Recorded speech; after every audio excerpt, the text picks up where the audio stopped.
Good morning everyone and welcome back to Dublin. We are here for day 6 of action at the 2018 World Paraswimming Allianz European Championships. Right here in the Sport Ireland National Aquatic Centre. It's heats all the way this morning. I'm Paul Noble. We've taken you through the action as usual. And as normal, Liz Johnson alongside me. Morning, Liz. Good morning. Great day yesterday, wasn't it? Yes, yesterday's final session went really quickly. There was just race after race after race of excitement, world records, close touches, action coming from all over the pool, and more of the same today. Well, there's Ellie Robinson's family from Great Britain. We'll see her later on today. It's kind of, we've had a lot of, we had breaststroke day a few days ago, we've had backstroke day, a lot of 100 freestyles today. Yep, there's freestyles and there's also butterfly, so we'll let the athletes fight it out to get the title of what we call today. Well, a couple of hours of heats action. The Irish had a good night last night, winning their first medal of this competition. Ellen Keane taking bronze medal in that very last individual race last night, and the roof was almost off the stadium last night. I wonder if they've got another chance for a medal today. 100 freestyle starts us off with the 50 butterfly. Following that, Nicole Turner from Ireland, big medal hope in that 50 butterfly. Move on to some distances after that, the 200 and 400 freestyles. Then more of butterfly races and freestyle for the S11 and S12 visually impaired classifications. And finish off later in the session with 100 freestyles and one individual medley race just to spice things up there towards the end of the session. Yeah, a great morning of racing, lots of different distances covered. It is freestyle and butterfly predominantly, but as we've come to expect, we get a 200-metre individual medley, or of course the 150-metre individual medley, at least one per day. Yeah, that's what we like. We like IM races. These 100 freestyle races should be pretty fast. The S5 class has been in record-breaking form this week. I wonder if we're going to get another record here in the heat session. We saw one yesterday, Antonio Fantini with a 50 freestyle, and the Italian goes in this very first race this morning. Champion from last night. 3 Spanish swimmers in this first heat for the men's 100 freestyle S5. Well, we have said that there's been a lot of Spanish representation here at these European Championships, and we've seen them pick up a number of medals. And as with other squads, such as the Ukraine, such as Italy, such as Great Britain, if you've got more than one athlete in the event, then you've got a chance. And it's great to see that competition, both domestically, that rivalry builds up and then prepares you for this European Championship. Turkey have been another country that we've seen a lot of representation from increased from recent years, and that's great because a lot of that team are very young. Talking of young, Antonio Fantini there, just 17 years old. Yeah, an absolute sensation he has been over the last couple of years. And Sebastian Rodriguez, well, he's seen it all before.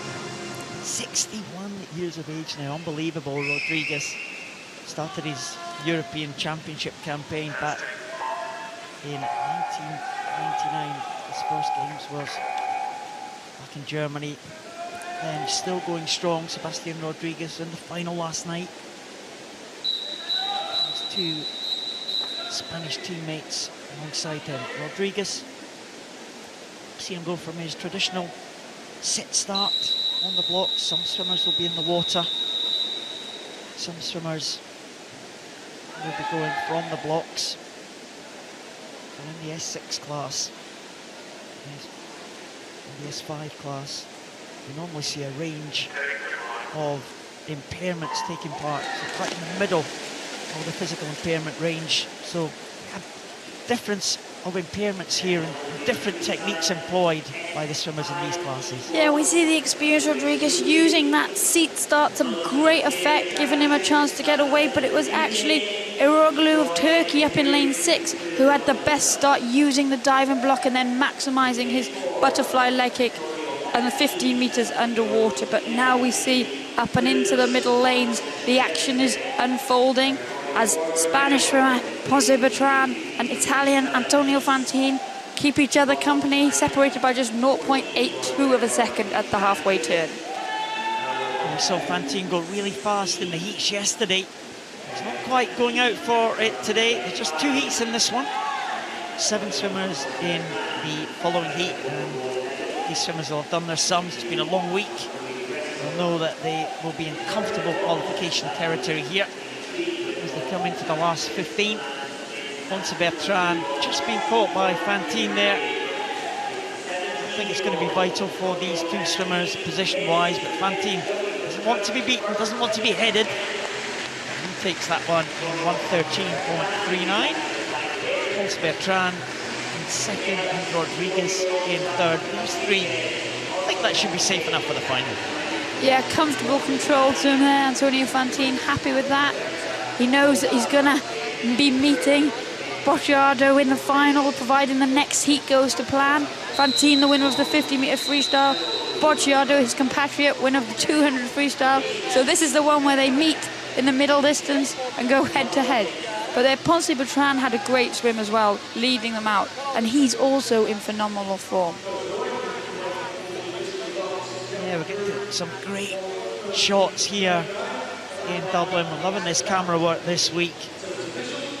Antonio Fantini comes in 1:13.39 for Antonio Fantini from Italy to take that first heat ahead of the 3 Spanish swimmers. We'll keep an eye on the second heat to see who qualifies for that final.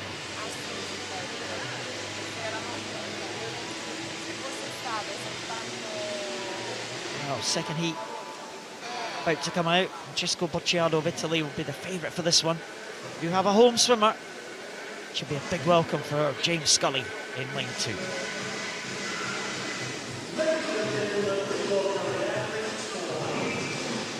Swimmers coming out, Liz.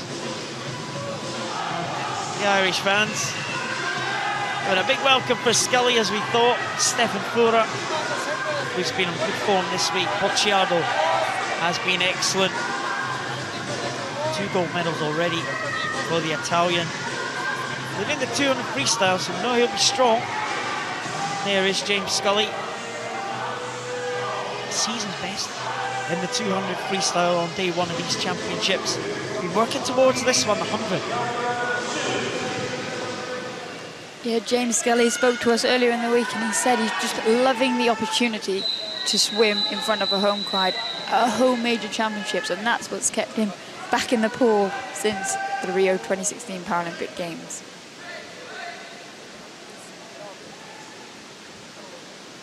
James Scully, he'll go in lane number 2. So looks like Kabashev goes in lane number 6. One of the youngest swimmers in this championships in lane number 1. Koral Berkin Kutlu from Turkey, just 12 years of age. Incredible for a young man to be here on the European stage. 2 Turkish swimmers in the outside lanes. Bülent Otoraci down there in lane number 7. It's going to be tough for the Turkish swimmers to make that final, but you never know. We've seen qualifiers from the outside lanes before. Francesco Bocciardo in 4, Stefan Fura in 5. They will be the favourites. Theo Courin, the young 18-year-old from France, is making progress. He'll want to progress to this final. Yeah, Theo Courin, he's still so young, but he's gained so much experience since bursting onto the international stage, and he's really improved in recent times, especially since Rio 2016. But here we see, as expected, Francesco Bocciardo going very well down this first 25 metres, and there we can see the different strokes. Courin there with that high turnover, those short limbs, really using his core to get the most out of his limbs. Bocciardo has more of a arm-dominant stroke and has to try and control the swaying of his legs behind him, because they don't have any movement in them at all, so it's all about minimising the drag for him. Bocciardo just has the edge on Theo Courin. look like they'll be on their way, both of them, to that final. Stefan Führer as well. Should be safe enough in third place. A Swiss swimmer who has had a few great results here at these championships this week, shown very good run of form, the Swiss swimmer. And the Swiss team have also had a good championships. Nora Meister and Joshua Grobe also in the middle podium. So Bocciado takes it just a little bit slower than his teammate in the previous heat. Theo Kurin in second, Stefan Führer in third. Yeah, another great heat swim there by the Italian. As you said, Paul, Stefan Führer has been a great addition to the Swiss team. He's powerful. He doesn't start so quickly, but a bit like Bocciado, starts in the water, but he just seems to build through whatever length of the race that he's doing. We saw a close finish in the 100 metres breaststroke, another close finish last night in the 50-metre freestyle. So it's difficult to read how the result's going to go just after the first section of the race. Bocciado takes that second heat, 1:14.19. Theo Kurin, Stefan Führer and James Scully will progress to that final this evening. So good news for the Irish. First thing this morning, Liz. Yeah, and that'll be great to get the atmosphere going in the final session this evening.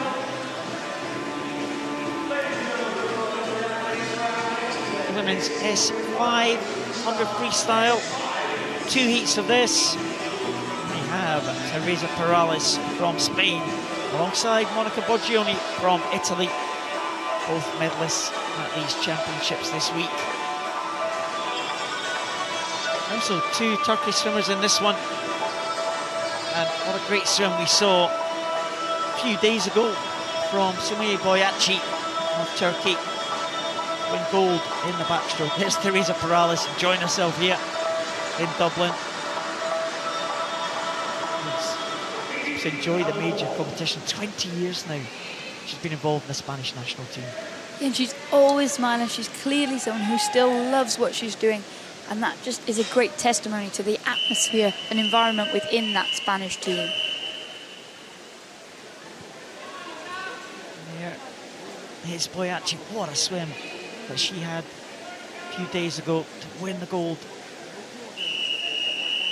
in the 50 metres backstroke. Boyacci, 15-year-old from Turkey, hoping to make this final. Peggy Zontag from Germany, another teenager, just 19 years of age, the German. And there in lane 2, the youngest in this field, Sevilla Ozturk, going away very well. Ozturk, I have to say, just the use of her legs. She has got the advantage in the early stages. Yeah, we saw a variety of different starts again there, and it was Ozturk and her compatriot Boyacci up in lane 6 who got the best starts, pretty much even when they broke through and their heads came through. But now that we see her up and into the strokes, it's the powerful arms of Teresa Perales with the company of Monica Boggioni in lane 5 leading out this first length. Teresa Perales, part in her 7th European Championships. She's been such a great servant for the Spanish team over the years. And she won 50 freestyle yesterday, followed home by Monica Boggioni, but a good turn by Boggioni there, taking her into the lead. Yeah, Boggioni tends to get the better starts and the better turns, but it is Teresa Perales with that experience. But Monica Boggioni has been a great addition to the Italian squad. She had a brilliant World Championships in Mexico last December, and the experience she gained there has set her up really well to just continue progressing at these European Championships. Monica Boggioni, 2 silver medals already to her name, with 1 bronze, so she'll be hoping to go one better tonight. Boggioni should take this one comfortably. First heat, the 2 big names home, first and second. Boggioni followed home by Perales. Comfortable qualification for those 2. Yeah, great swimming there, great display of heat swimming, and they'll be controlled. They'll know that they're going to be in for a race this evening. But Boggioni likes to be in the middle lanes, so good swim for her. She'll keep an eye on that second heat, but she's done everything she needed to do there in that first heat of this women's 100 metres freestyle for the S5 category.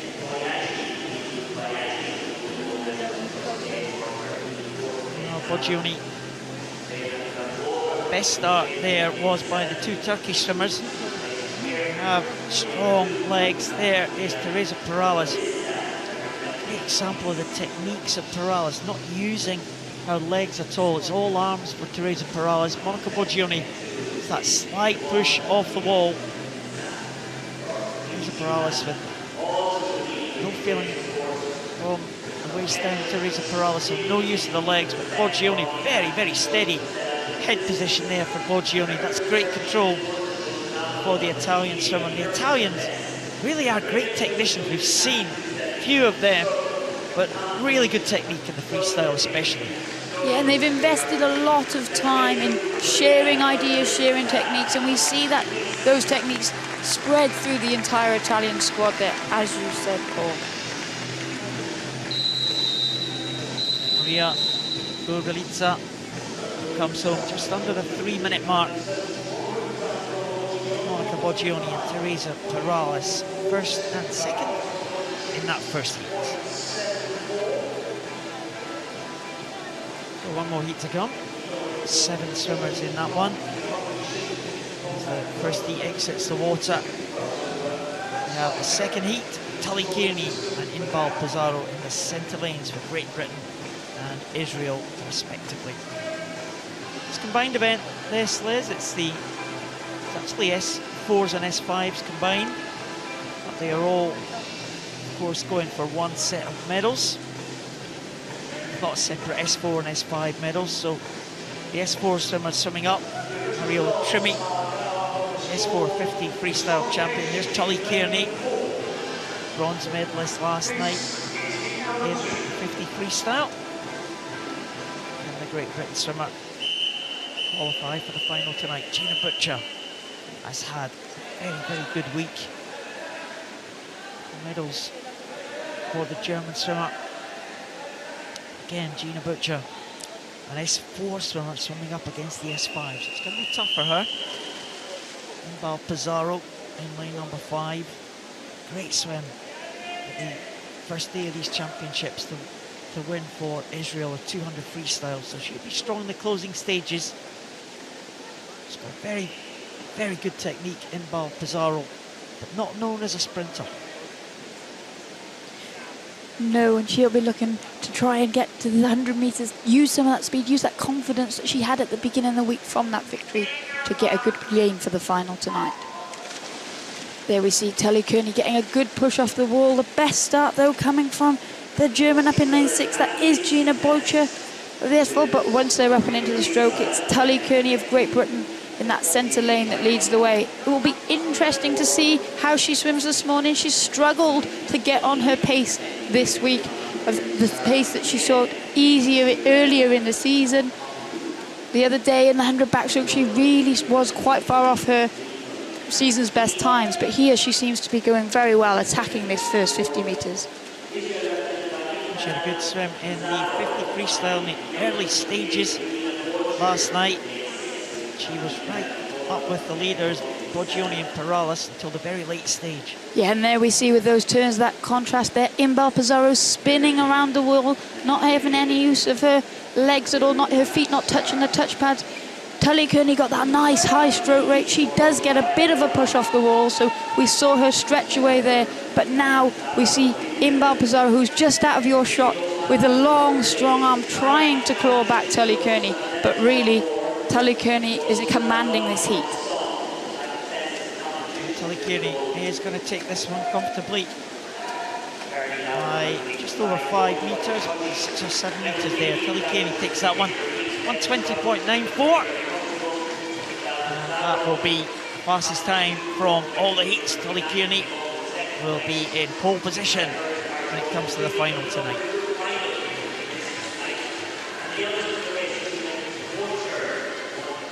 Tully Kearney there looking pretty happy with that swim, like I said. Back on her pace, that's a lot better than she's been experienced lately. She's been having a difficult few weeks, few months, but now seems So hopefully she's found her form as she comes in to the back end of this competition. A good start there, push off the wall, straight up and into her stroke. We see this great footage on these slow-mo turns under the water. As we see her plant her feet, get a nice push off the wall there, and up, back again, no underwater kick, straight up, and a strong finish there, head down and head for the wall. Talikini wins it convincingly, and she'll be fastest into the final this evening.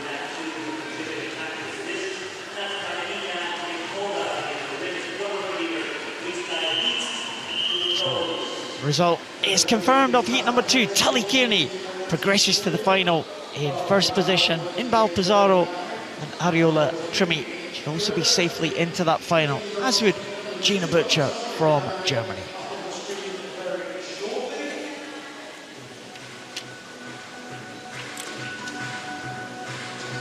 Men's 50 metres butterfly S6. One length of the pool. Should be a fast one. Spanish swimmers will be the favourites for this one. David Sanchez Sierra goes in lane number 4, next to Marco Maria Dolfin from Italy.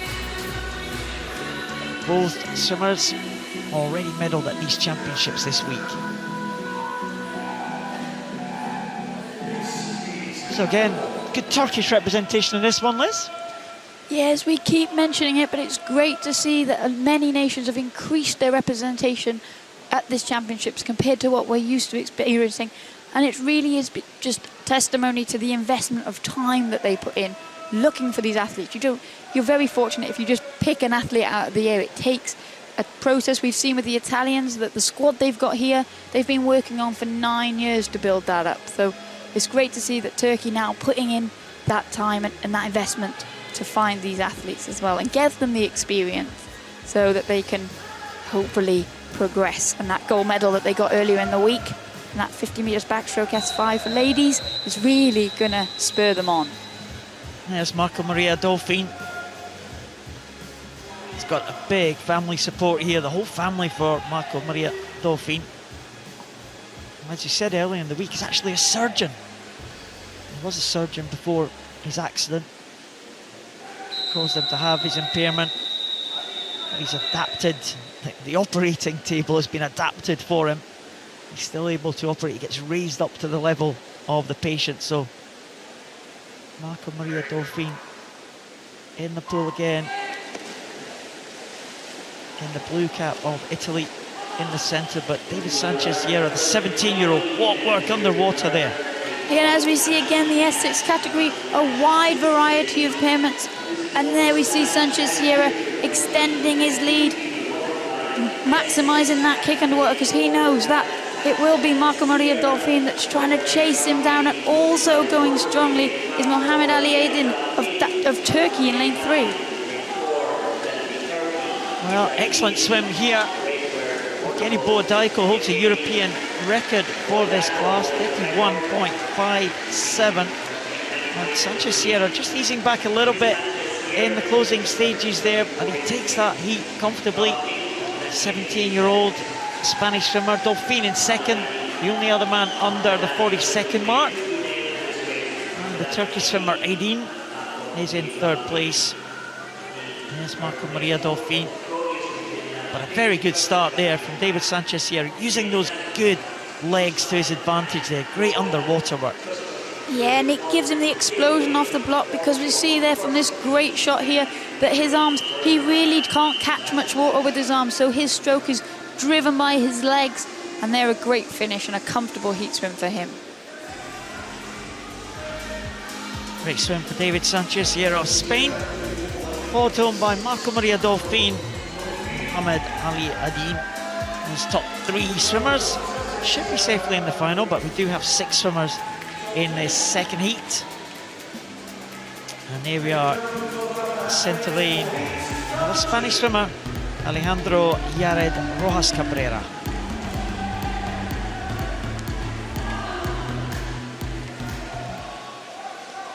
Finland's solidling there, trying to get himself psyched up for this 50 metres butterfly. It is a sprint event, you need to explode off the block. You haven't got time to settle into the stroke. Just as you do, it's all over. And Fabian Brunner, the 17-year-old, the youngest in this field.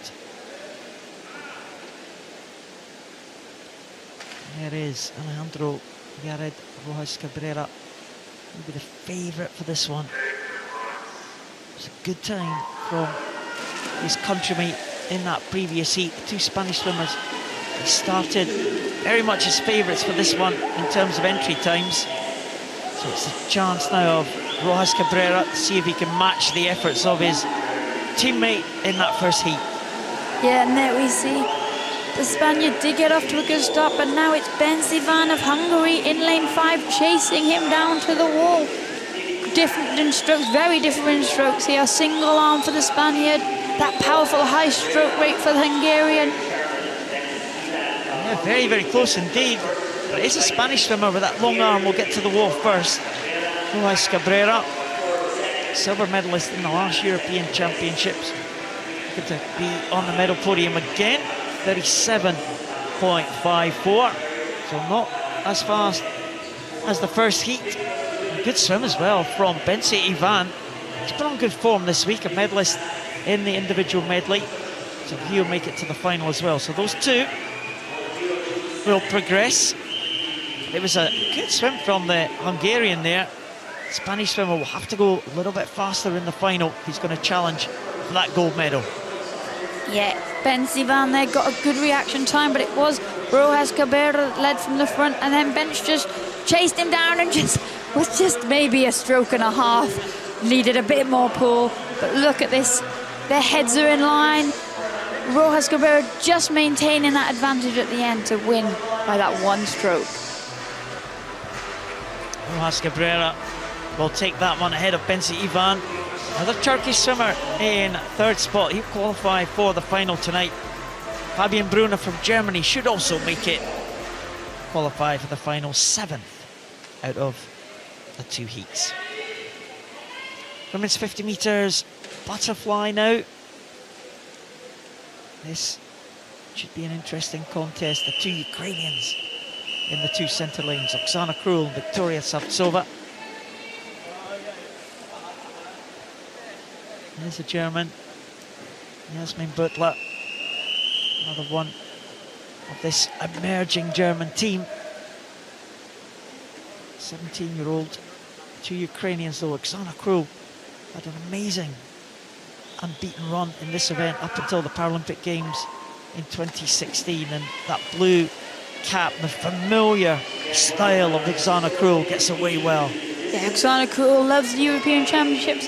Made her debut back in Reykjavik in 2009, and there we see the contrasting strokes again in this category with Krul, her arms out in front. She has no use of her shoulders, she can't rotate them, so her butterfly is all driven by her legs. We saw there she got away well, leaving her compatriot Savtsova on the block, but now Savtsova trying to chase her down. But Oksana Krul swimming a comfortable butterfly heat here and going to take the win in 37.22. Oksana Krul taking that one ahead of Savtsova. Oksana Krul, well, 3 times a European champion. She's got her title to defend. She's silver medalist in the Paralympic Games behind Ellie Robinson from Great Britain. But a good start there for Oksana Krul. She should be in one of the centre lanes tonight. Yes, and her and Ellie Robinson only 0.2 of a second separating their personal best time. Krul, the former world record holder, Ellie Robinson, the new world record holder, so they know that they're going to be up against it in a race tonight, and it's great to secure a centre lane so that you can be really in the mix for that race. But there we see how her hands touch the wall, but there you can see the weakness in her shoulders. She doesn't have any rotation, so those fly kicks driving her through that heat. Oksana Krul takes that first heat ahead of Victoria Savtsova, with Arianna Talamona from Italy in third.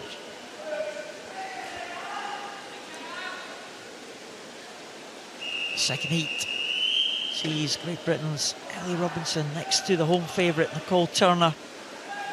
Ellie Robinson been on great form recently, set that new world record just a few weeks ago in July. Nicole Turner that white cap of Ireland. Big medal hope for the Irish team today.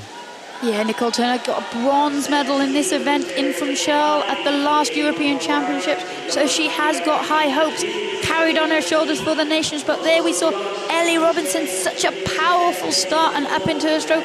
Some would say a surprise Paralympic champion in 2016, and then she struggled to get back to that form. But this year she has done so really well and recently broke the world record. So Ellie Robinson here commanding this lead, controlling this race, and Nicole Turner also going well. Well, Ellie Robinson into the finish now. It's not going to be far away from the world record, which stands at 35.22, and a great swim as well for Nicole Turner, coming in there 37.04, so only 5/100 shy of her entry time, Nicole Turner. But Ellie Robinson takes that one in 35.77. She looked good. She waving up to the crowd. We saw her mum and dad earlier. These stands, and Ellie Robinson getting away well. Nicole Turner just slightly slower in terms of reaction time, and they were separated by only a second at the end there. And a good swim from Robinson, a good swim from Turner. Yeah, Ellie Robinson there signalling her intent. She's been in very good form, but she hasn't raced since day one of the championships. So she wanted to get in and make sure that she's still got that speed, give herself a chance, get a good lane for the final, and show what's left to come. Robinson takes that one, 35.77. Nicole Turner not far behind, and she will progress to the final as well. Ireland, a real medal shout for finals tonight. Ellie Robinson will be fastest through to that final. Nicole Turner second fastest, and Alexandra Krul, the previous world record holder, will go in third spot. For the men's 200 freestyle for the S3 class, see 4 swimmers in this first heat. 2 Ukrainians, 1 from Greece and 1 from Germany, just about to come out onto the full side. I think they're just a little bit of a delay as we get them out to the pool side. We said earlier they have to start the events right on time. Not allowed to start the events early, but the Irish don't mind having a little bit of a jig. Well, if you want to see good dancing in the crowd, where better to go than Ireland? And they've got something to celebrate now as Nicole Turner just made it into that final this evening. As the Ellie Robinson fans, they'll be pleased with that swim from Ellie just in that previous race. There's the GB team, 2 medalists in the centre. Conor Morrison, Scott Cohen in the breaststroke.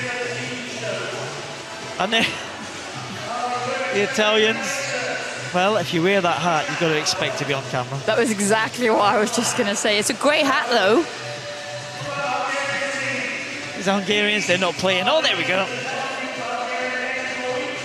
Hungarians, big medal chances today as well. Team GB. That's the Ellie Robinson fans as well. Something's very exciting in that envelope.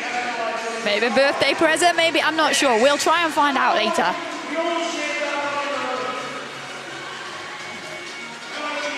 Is that the Icelanders? Yeah, it is. I thought it was the Italians for a second, similar colour. But it's the Icelanders. The Vikings. It looks a bit like a Viking, that one. I've never seen a Viking in real life. Oh, no, you've never lived. Not for as long as you, that's for sure. Ooh, cutting. Right, get this race out. They're coming, they're coming.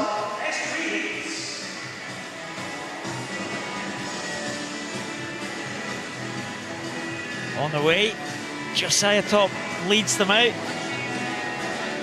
German swimmer. The S3 class leads affected in 3 or 4 limbs typically. Yeah, and again we'll see a range of impairments, and as a result a range of techniques, because the athletes really work very hard with their support staff and their coaches on maximising their impairments. You won't necessarily see a textbook stroke, but you'll see a very effective stroke. There's Enis Kostakis, Greek swimmer. The spinal injury, Enis Kostakis. There, the young 17-year-old Denis Ostapchenko. He's impressed us this week. It's been good. Yeah, he's been one of the finds for the Ukrainian team. We've seen they've got a great squad, a great depth, but they've also got a brilliant mix of a lot of new youngsters in this team. And Ostapchenko is one of those with 2 silver medals under his belt this week. He hasn't disappointed. Kostakis winning gold medal for Greece in the individual medley. The only swimmer going from the blocks will be Josiah Top from Germany. Again, we see this now familiar technique at the start. One of these swimmers with lower limb impairments. Kostakis started on his back, but immediately flipped over onto the front. Yeah, and we talked about this, the different impairments, the different athletes playing to their advantage, and there we see again Josiah Toff also in Germany diving in, using that underwater, that advantage he gets off the block, but now he's up and into his stroke. He's also on his back, doing that fly leg kick. He's in great form this meet. He's having a debut to remember. He took 5 seconds off the German record yesterday in the 50 metres backstroke, but now going well. It is Denis Ostapchenko that we've talked about so much already this week from the Ukraine out there in lane 5, getting off to a good start. And he's just got himself into that rhythm that's familiar to us now. Very quick turn there. That's a really good turn from Ostapchenko. Josiah Top will use the wall to his advantage. He has to. It's a good kick off the wall, good push off the wall, good underwater work, but kind of familiar. Just a very kind of metronomic stroke. He just keeps going, doesn't he, Ostapchenko?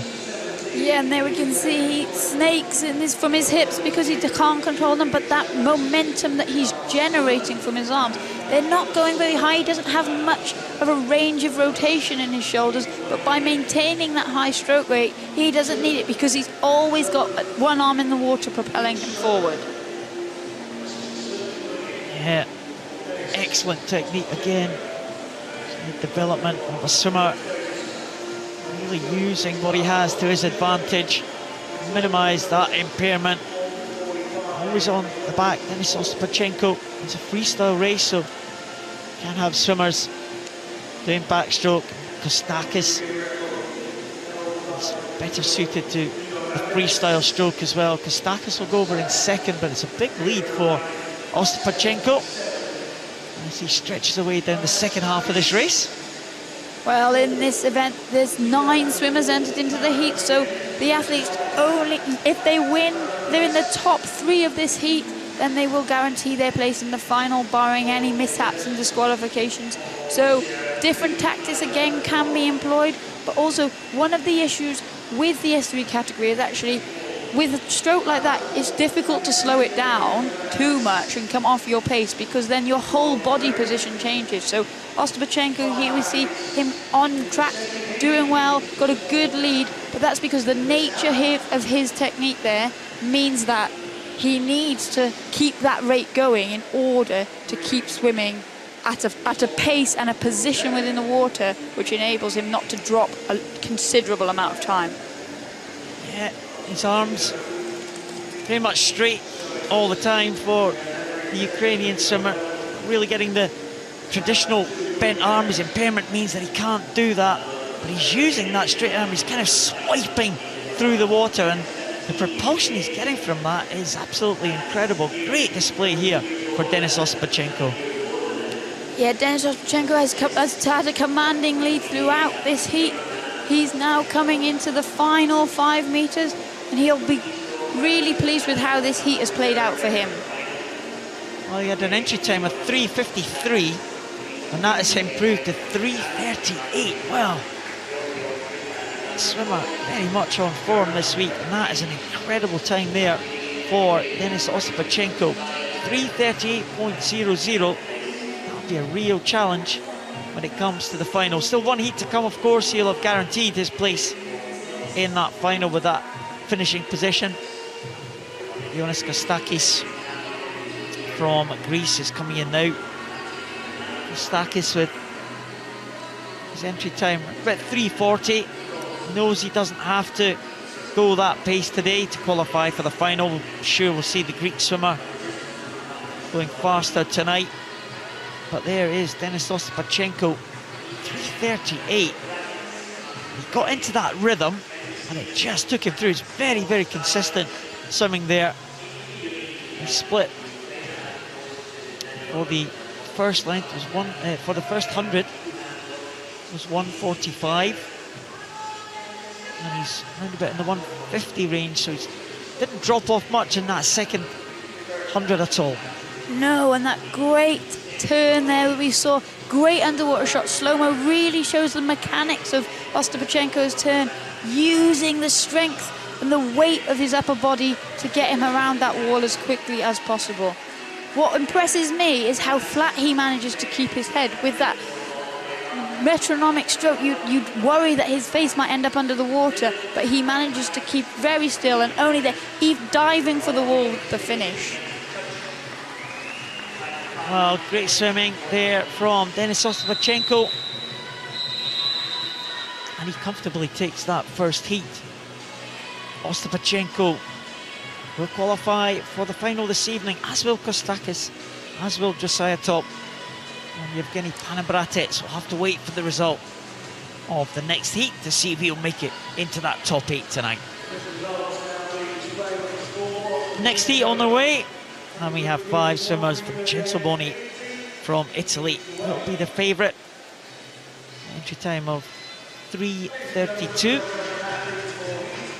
Vincenzo Boni, medalist at the major championships here, World Championship and European Championship bronze medalist. There's the Italian. Big chance of striking gold tonight for the Italian team. He's been on good form, 2 gold medals already this week in the sprint events, 50 back and 50 free. A little bit more of a distance now for the Italian to contend with.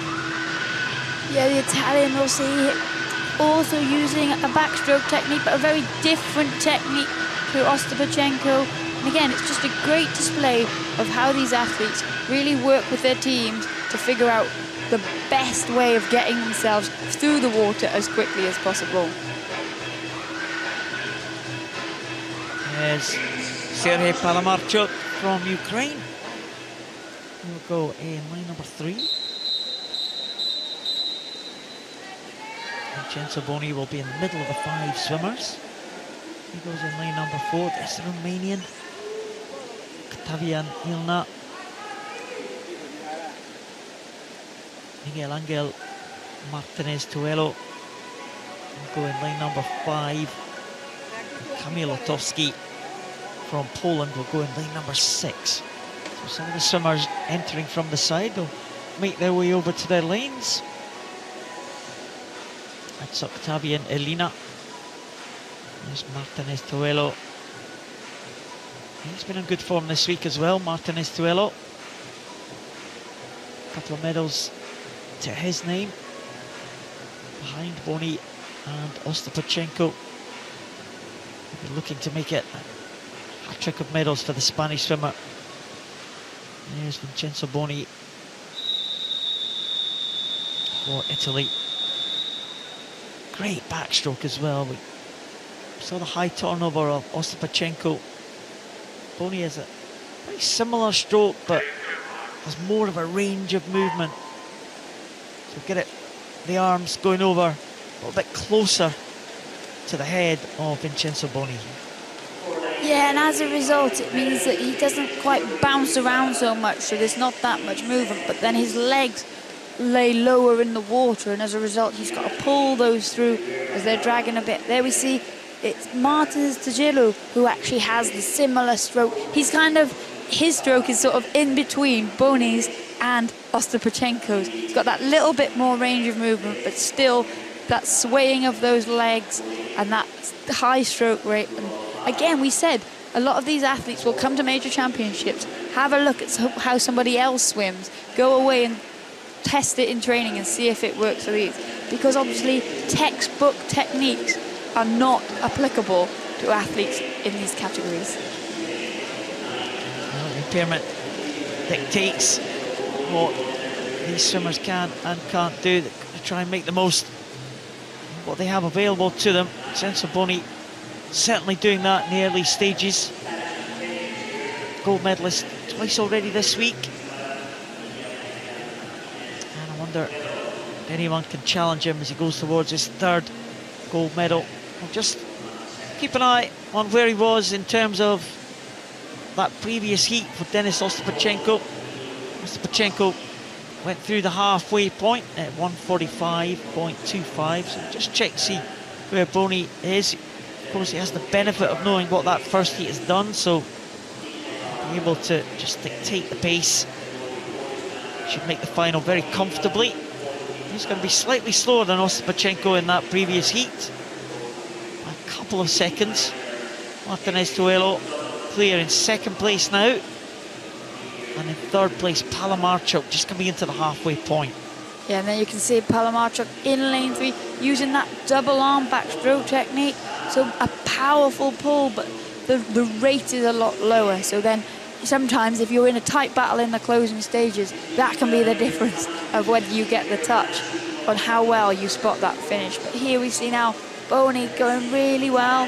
As you said, Paul, a little bit off the pace of the first heat, but that won't bother him.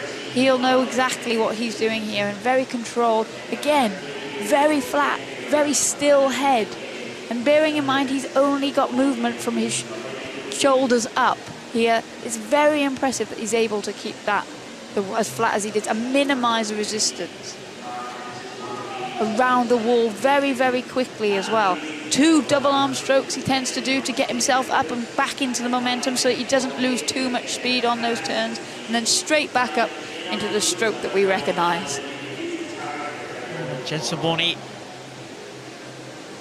that high turnover rate that we've seen already this week, is on way to possible third gold medal tonight. That's going to be what he's trying to do. Moving up the distances though, great sprinter. I know he's good over the 200. He's won medals in the major championships before. Bronze medal at last European Championships and at the World Championships last year. Vincenzo Boni making his way into the finish now. Time of Ostapchenko in the first heat, 3:38.80. So he's slightly slower than that, but not by much.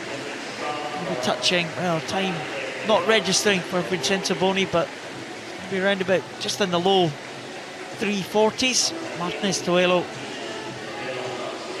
3:51. So he will be in second place. Those two will qualify comfortably for the final. Like Boni 3:42.23. We're seeing here, and look comfortable for him. Yeah, he swam well there. Now he's at the end of the wall and he looks like he could go again. So a comfortable heat there, controlled heat. He'll know that he's got to pick it up for the final. He will have been Ostapchenko surprised there, everybody with a 15-second best time on his entry time, but Boni is an experienced swimmer. There's the Romanian Octavian Ilna getting away in the early stages there. Vincenzo Boni coming into that turn. Really excellent perspective we're getting here on these swimmers. And that great just to see the technique that Vincenzo Boni employs there, getting himself round the turn. Yeah, he tucked himself up there as much as he's able to do, which decreases the resistance and allows him to rotate that much quicker. And there we see him then diving for the wall. Great display of backstroke from a great swimmer. Yeah, Vincenzo Boni certainly going to take this heat, progress to the final. Still waiting 2 swimmers to finish the distance there. Kamil Toski, the young Polish swimmer, started this 200 freestyle slowly, but he's picked up the pace in the closing stages. Kamil Toski just touching the wall now, and he's in 5:36. So Toski should qualify him for the final because he's ahead of the Romanian swimmer Octavian Ilna. So the Romanian, as part of the Romanian team, the Paralympic Games in 2016 from Rio. It's good to see these countries taking part in this European Championships. 38 countries in all. And Romanians, well, they haven't got a large team. Fabian Ilna comes in 6:12.39, but Vincenzo Boni takes that second heat. He will progress to the final, along with Martinez Toello. Promises to be a fascinating final tonight. Could be a good head-to-head between Ostapachenko and Boni tonight. Move up the classes now. We have the men's 400 for the S9 class. Swimmers in the S9 class typically affected in just one limb, so speed will be ramped up here.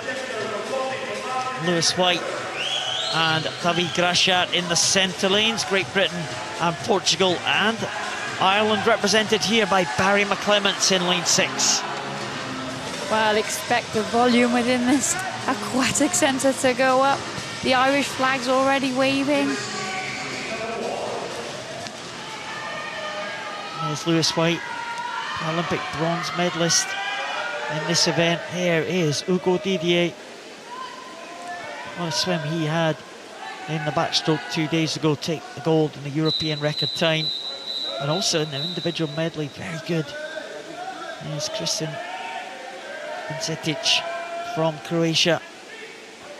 He's a medalist in last year's World Championships, silver medalist at the last 2 Europeans. And we saw earlier this morning, Liz, some of the heats. You know, we saw some cagey swimming because they didn't have to lose many swimmers.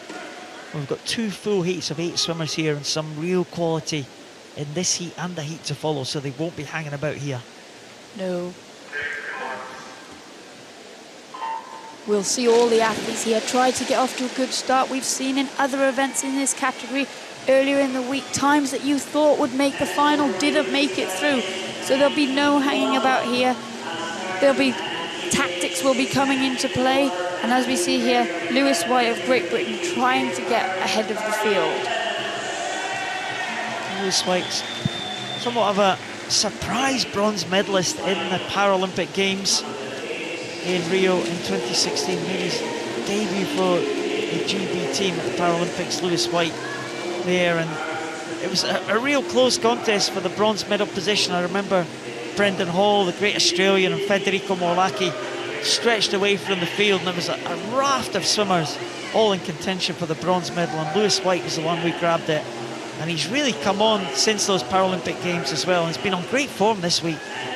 Yeah, and the European Championships is giving him an opportunity to try a lot of different events, but at this 100 metres turn there, he's gone out well. He's controlling the race, 102.1, just 0.7 seconds ahead of David Grachat, who is a great swimmer for Portugal, one of the more experienced athletes, and he's seen his country doing very well this week, 3 medals already, so he'll want to try and be one of those medalists for Portugal.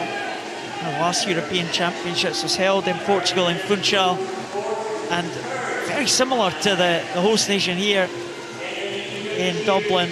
The Irish team waited a few days before they got their first medal. The Portuguese waited a few days before they got their first medal, and David Grachat was very emotional when he got that first medal at the European Championships in Madeira. Yeah, Grachat's a great character within the pool, within the arena. Everybody knows him. He's always smiling, and he and Lewis White have very similar impairments here. So now that they've found their rhythm and they've settled down, we'll look for them to stay together and try. And Grachat will be trying to maintain this gap. Both lower arm amputees, Lewis White and David Grachat. Christian Vincetic in 3rd place, a leg impairment. Barry McClements also going well, the Irish swimmer. Just in 4th place there, the Irish swimmer. Might be enough for the final, Barry McClements. He'd like to be up into 3rd place just to make sure that he's in a good position for this final, but Lewis White going well at the front. Yeah, and swimming very different to a lot of sports. It doesn't matter what heat you're in order to get into the final. It doesn't matter. You could end up with all 8 swimmers coming from the same heat. It's all about the 8 fastest times. So whilst you can kind of play for position, as you said, Paul, in those back ends towards, you want to get up and give yourself the best opportunity in case it does come down to the few 100ths of a second, which we've seen on a number of occasions this week already. Well, the SM9 race yesterday, 6 swimmers from the second heat progressed to the final, only 2 from the first heat. Second heat have the advantage, of course, of knowing what the first heat have done. They can gauge what time they need to do to make that final. The Portuguese team encouraging David Grachat there to try and get back on terms with Lewis White. Really the best chance for David Grachat this week to be on the medal podium. At this point, Lewis White, it's going well. Christian Vincetic coming up alongside David Grachat, but Lewis White looking good here. He has just under 50 metres to go now. Yeah, Lewis White has been in lifetime best form this week in a number of his events, but we know this 400-metre freestyle, this is the one where he started to make a name for himself, and actually he doesn't need to go as fast this morning because he's more confident with his positioning. Well, Lewis White is coming home clear ahead of David Grachat, Christian Vincetic. 4:23 for Lewis White, so that's not too bad at all. A couple of seconds outside his lifetime best. David Grachat in second spot with a 4:27, and in third place Christian Vincetic 4:28. So under the 4:30 mark. Barry McClements in fourth with 4:32. So McClements on the cusp here of making that final, but you would expect White, Grachat and Vincetic to progress there from that heat. And White looked very, very good there, very comfortable. Yeah, comfortable and confident. And there we see the turn, really getting good feet placement off of the wall, maximising that strength in his legs, because the leg amputees, the athletes with lower leg impairments, they tend to build through the 50 metres, and so he wanted to build up an advantage. Lewis White takes that first heat, 4:23.88. David Grachat in second, Christian Vincetic in third position. Barry McClements actually just got pipped there, so he is lying in fifth behind Igor Grigorovic. So Barry McClements, real danger here for the Irish swimmer, but we'll watch this second heat. A lot can happen in a 400 metres. Federico Morlacchi, the European champion from Italy, goes in lane number 4. 2 Spanish swimmers in this one. Oh, second heat. There is Ollie Hind from Great Britain. He goes next to Morlacchi, the Italian, in lane number 4. Jacobo Garrido Brum, the young man, in lane number 5, the 15-year-old Spanish swimmer. And there's Simone Barlam, just 18 years of age, the tall Italian figure.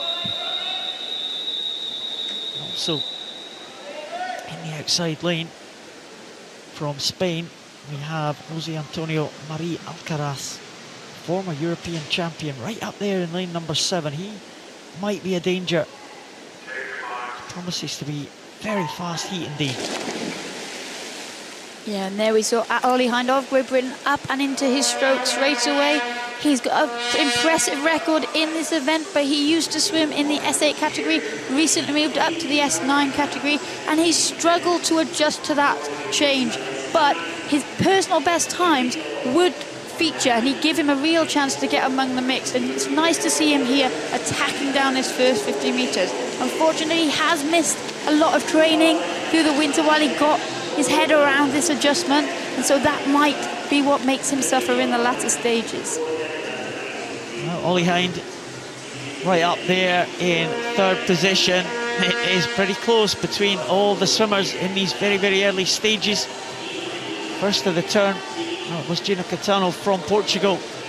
Jonas Kesner from the Czech Republic down closest to us, right at the bottom of the screen here. But Kesner is the first one probably to fall off the pace. As the big names in the centre come through. Gino Catano still right there. Guido Brun, the Spanish swimmer, in second place, the 15-year-old.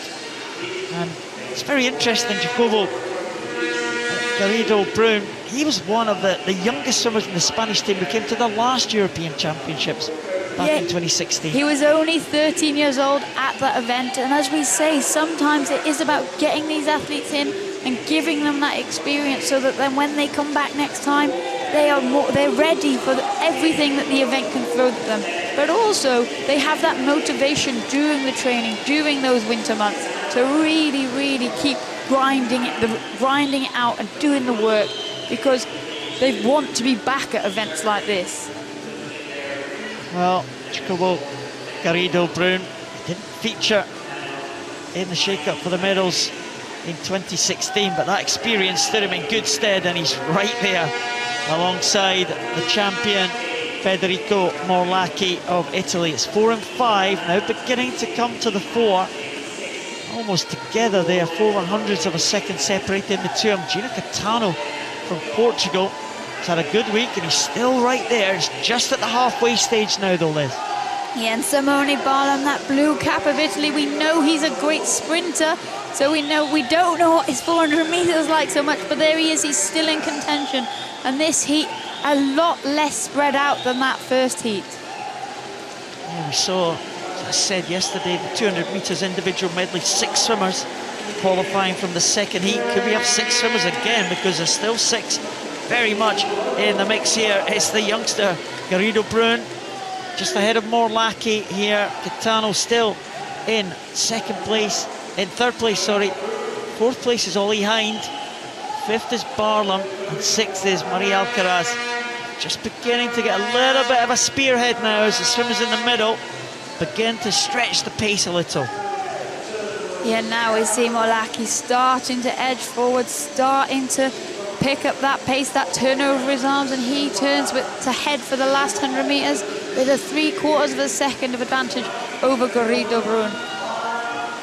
Well, Morlacchi looking like he's pretty comfortable here. He's won the last 2 European titles, and he's looking good to make it a third here if we look at the heat swims. Jacobo Garrido Brun, the young Spanish swimmer, has had a good heat swim as well, and one lane from him. It's like Simone Barlam now moving into third position. Gino Catano still going well there. He'll be lying in fourth place, just holding a small lead over Jose Antonio Maria Alcaraz. Ollie Hind down to 6th place now, or maybe 5th place for Ollie Hind, just ahead of Maria Alcaraz. That could be an important touch, see who makes the final between the Spanish swimmer and the Great Britain swimmer. But Morlacchi really showing his strength here in the closing stages. It's a comfortable swim for him. The European record which he holds is 4:14. So he's not at that pace today, but Morlacchi showing a great finish there in the second 200 of that race. It looks like Barlam in third place behind Jacobo Brun from Spain. And in fourth position, it will be Gino Catano from Portugal. Fifth will be Ollie Hind, who just gets the touch over Jose Antonio Maria Alcaraz. But Morlacchi looking good in the second half of that race. Yeah, really, he showed his strength there. He stuck with the rest of the field on that first 200 metres, and that can work 2 ways for the rest of the field. You can either be settled into a really quick place and get pulled along, or you can get into a pedestrian pace and actually be deceived by how fast you think you're going. But there we see again these great underwater shots. Morlacchi only having used that one leg off of the wall, but up and controlled. Such a strong swim from the Italian this morning. Well, Morlacchi will progress to that final tonight. 4:23.10. Jacobo Garrido Brun will also be in the final. Simone Barlam will also be there. But these are the only 3 swimmers from that heat that will make it. 5 swimmers from the first heat, including Barry McClements of Ireland, will go to that final. Now the women's 400 freestyle. in the S9 class. Just 4 swimmers in the first heat, including Paralympic champion from Spain, Nuria Marquez Soto.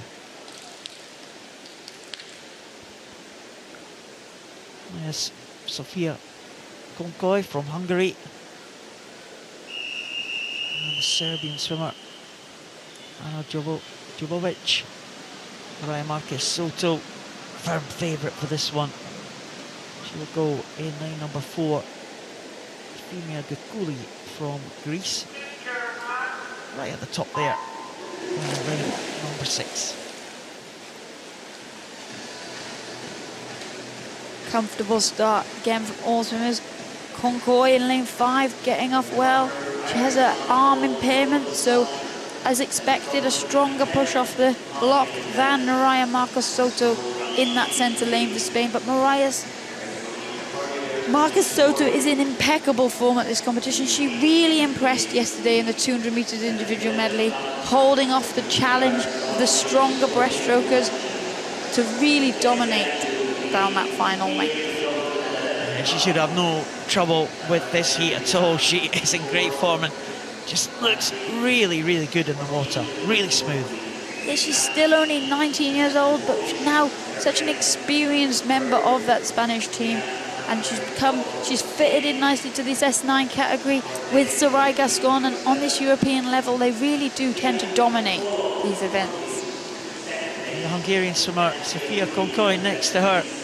And we were amazed, we continue to be amazed that she's only 16. And she's just been on the scene for so long, it seems. Yeah, I know, and we seem to be talking about ages, isn't it? Whether it's the young teenagers or the really experienced athletes. I mean, it's us getting old, that's what it is. Maybe. In that S5 men's event earlier, Sebastian Rodriguez was in there at 61, but also one of the younger athletes was only 12 years old, so the full range there. But yeah, Hungary are one of those nations that they did what we're talking about so much with the Spanish and the Portuguese a few years ago, and introduced Bianca Papp, the backstroke champion, and Sofia Konkoy to the environment, to this championship environment. And they were so young, and so they're only now 16 and 18 years old. I know. Nuria Marquez Soto, another one who was introduced at a very young age, and she had great role modelling, Sarai Gascon, to follow. Sarai Gascon, only 25, but 10 years ago, she was competing and winning medals at the Beijing Paralympics.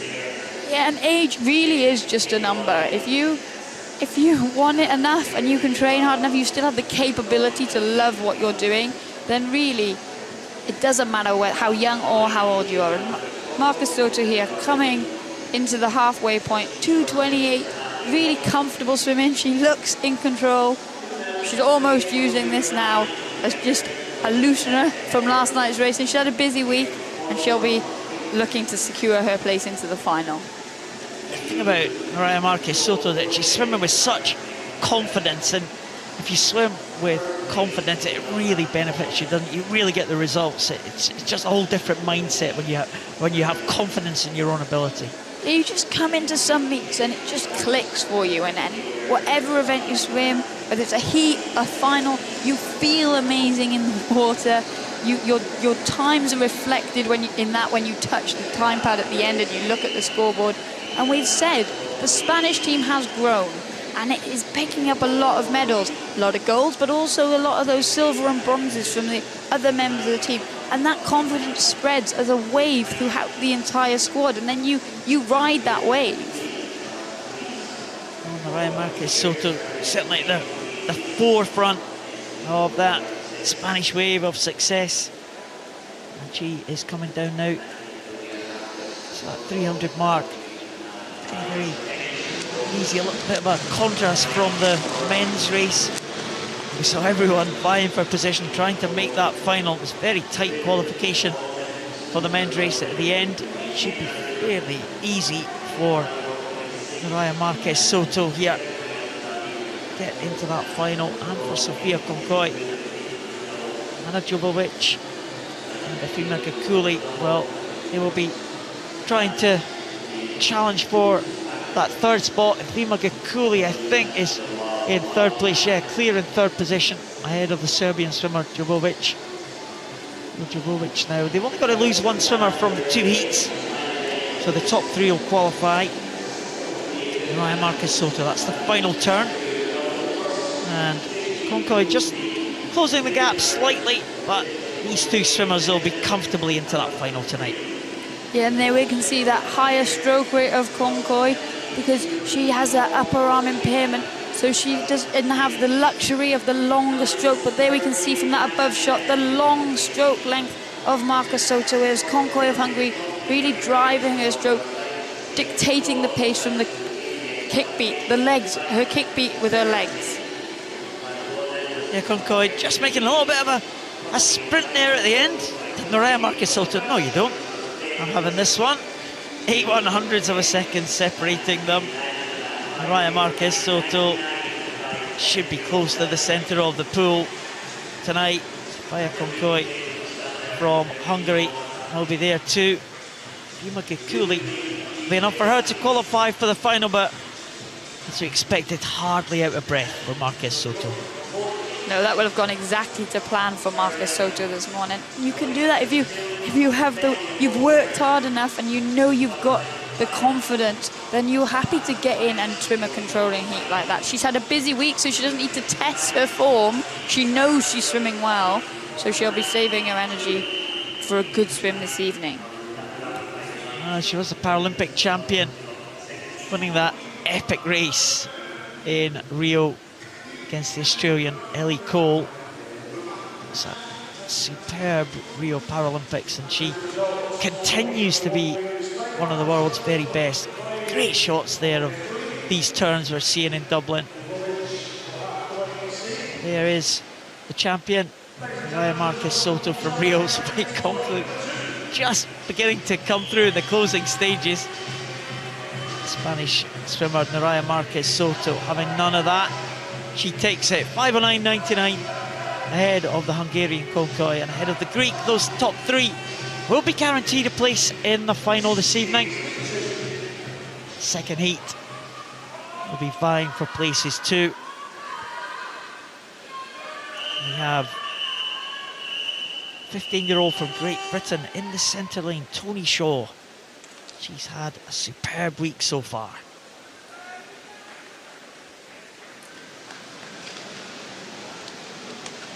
Now there is Tony Shaw. Oh, been on the medal podium this week 4 times already.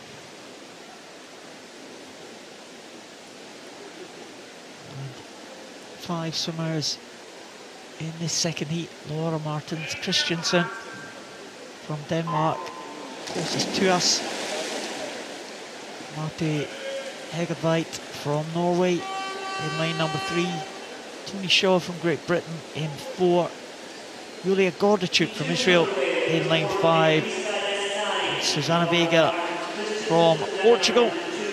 She goes in the top lane there in lane number 6. And again, you only have to lose one swimmer from the 2 heats.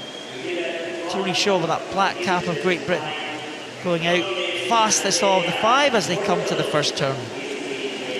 Yeah, and again we'll see a range of different techniques and styles of swimming and tactics within this heat because we have a range of different impairments. We see there from that underwater shot that Tony Shaw of Great Britain in lane 4 missing a hand, so she drives her stroke and sets the pace from her leg kick, whereas Gordachuk of Israel in lane 5, she has a lower leg.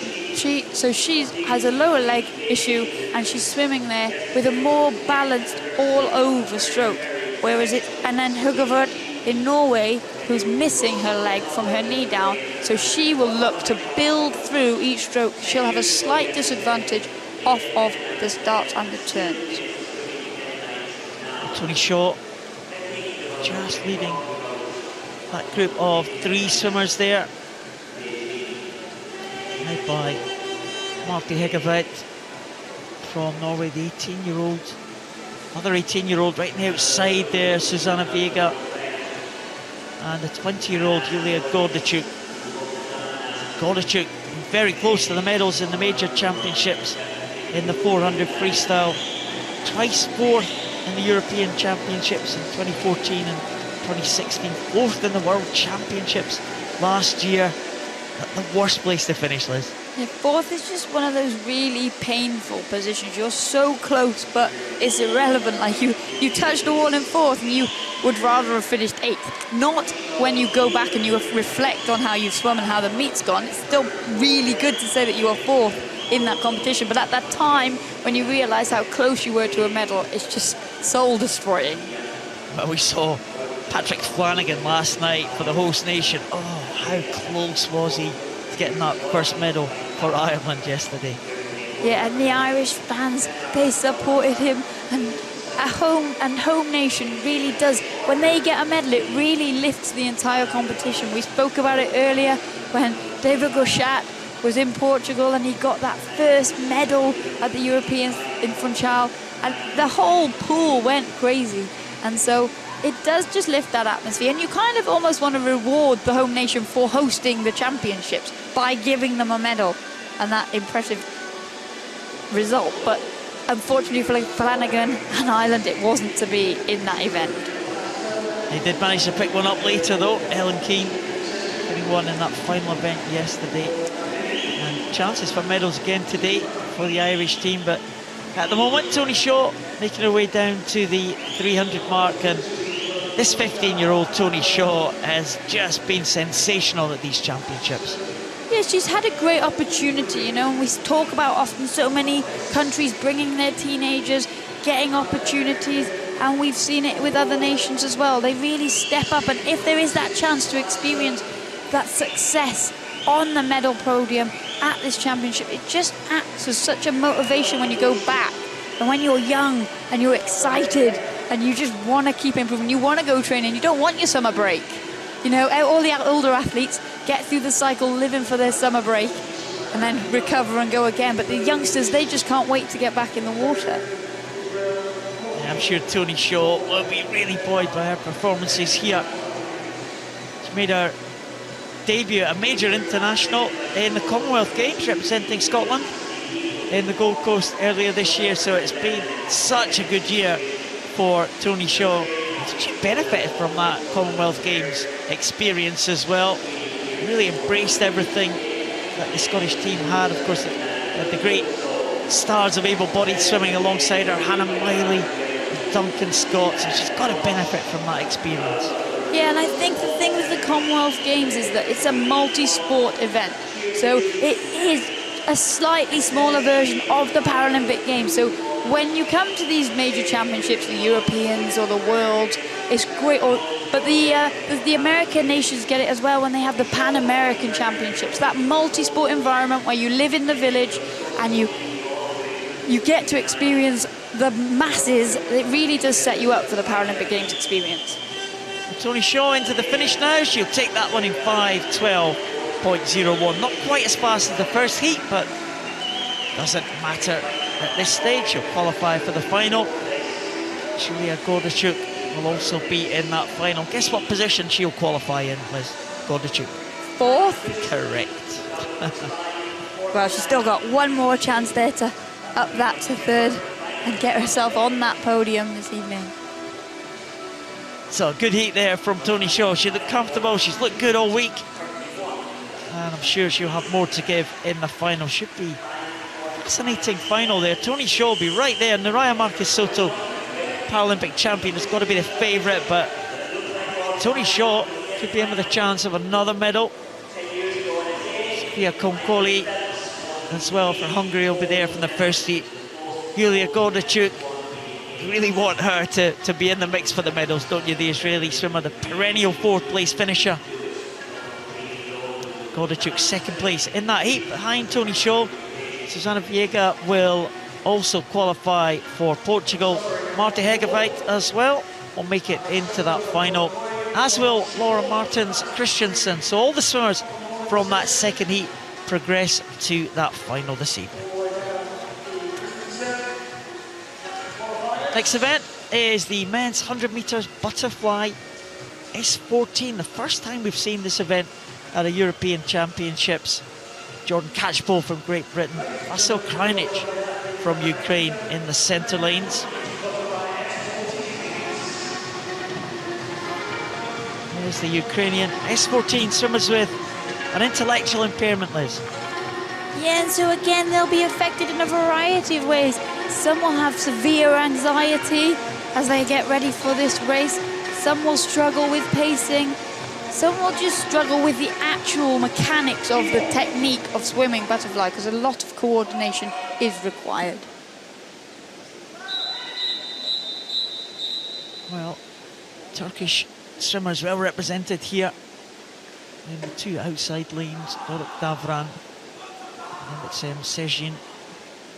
There's Jordan Catchpole. It's a good competition. As is this man, Vasil Krajnic from Ukraine.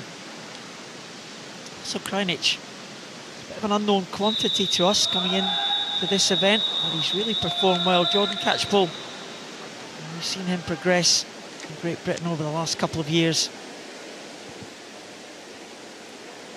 Great underwater perspective there of the swimmers standing on the blocks. Jordan Catchpole, Vasil Krajnic, that yellow cap of Ukraine, first to rise in this 100 butterfly. Yeah, Krajnic has been a fast starter all week. We've seen him take out these races down the first 50 metres. Catchpole going with him at the moment for Great Britain. But again, as this 100-metre butterfly has not been seen at these championships before, it's really interesting to see how the event progresses and who comes through, because as new events get introduced to the programme, more athletes take them up, more athletes prioritise them within their training schedule, and so we do see the times progress and the athletes progress as the event develops. Jordan Catchpole looking really strong there. He just suddenly made a spurt ahead. Oh, Vasil Krajnic there, and Jordan Catchpole, 2 silver medals already to his name this week. Will take this first heat. Have a look at the clock there in 101.92. It's a good time there for Jordan Catchpole. It's a second or so outside his entry time. Jordan Catchpole finished that one ahead of Krajnic. And in third position, Adam Venom from Norway. And it was a good second 50 there for Jordan Catchpole. He just had a very slender lead at the halfway point, but was able just to turn up the gears there in that second 50 and go ahead of the Ukrainian. Yeah, Catchpole definitely put on a gear shift there with about 25 metres to go. Krajnic maintaining a more consistent rhythm and pace through the entire race. Well, those two should be comfortable there into the final. Just a couple of strokes in it at the end. Jordan Catchpole taking that one, 101.92. Adam Venom from Norway getting in for third position, but the top two, Krajnic and Catchpole, should be comfortably into the final this evening. Heat 2 on the way out onto poolside. 8 swimmers in this one, 2 Netherlands swimmers side by side, Mikhail Jurink and Mark Evers, the European record holder. Well, Mark Evers has been dominating the world rankings in this event, but in terms of world rankings, he's had company from a lot of the Asian swimmers. The Japanese swimmers and the Koreans seem to be very strong in this 100 butterfly worldwide, but the real standard bearer for the European swimmers has been Mark Evers. We've talked about how much Mark Evers has improved S14 swimming within Europe and within the world, and he continues to do so in this 100 metres butterfly. His teammate, Jurink, medalist in the 200 freestyle earlier this week. It's the Netherlands team really having a good championships. Mentia from Belgium, the Icelander Robert Isaac Johnson, medalist in last year's World Championships. As they break there at the start of this butterfly, Mark Evers without the cap in the middle, just heading the two alongside him, Mikhail Jurink and Robert Isaac Johnson from Iceland. Yeah, and it was Evers' teammate Mikhail Jurink in lane 3 that got off to the best start off the block. There we see Mark Evers taking the first 50, but Jorink and Jonsson neck and neck, nothing to separate the two. Mark Evers' European record is 58.39. Quite often we see these S14 swimmers just go for it in the heats. Yeah, a lot of the time the S14s don't have the ability to pace or understand that they're not going, they've got two speeds, fast or slow, and Mark Evers is always attacked down these heat swims. Well, keep an eye on this, 58.39 the record and 58.70. Good swim there from Mark Evers of the Netherlands. Good swim from Jonsson from Iceland in just over the 1 minute mark, 1 minute point 36. And Mikael Jorink from the Netherlands in third spot. And looking at those times, those are 3 faster times than the first heat. So Mark Evers looking in great shape there. Very close at the 50, but in the second 50, wow, he was strong. Yeah, Mark Evers, they're really showing his authority on that race and why he is the European record holder. The athletes there behind him turning jointly at the halfway point, but it was Jonsson who had the strongest second 50 and came home to secure the second place behind that incredible swim from Mark Evers. The Dutch happy with that one.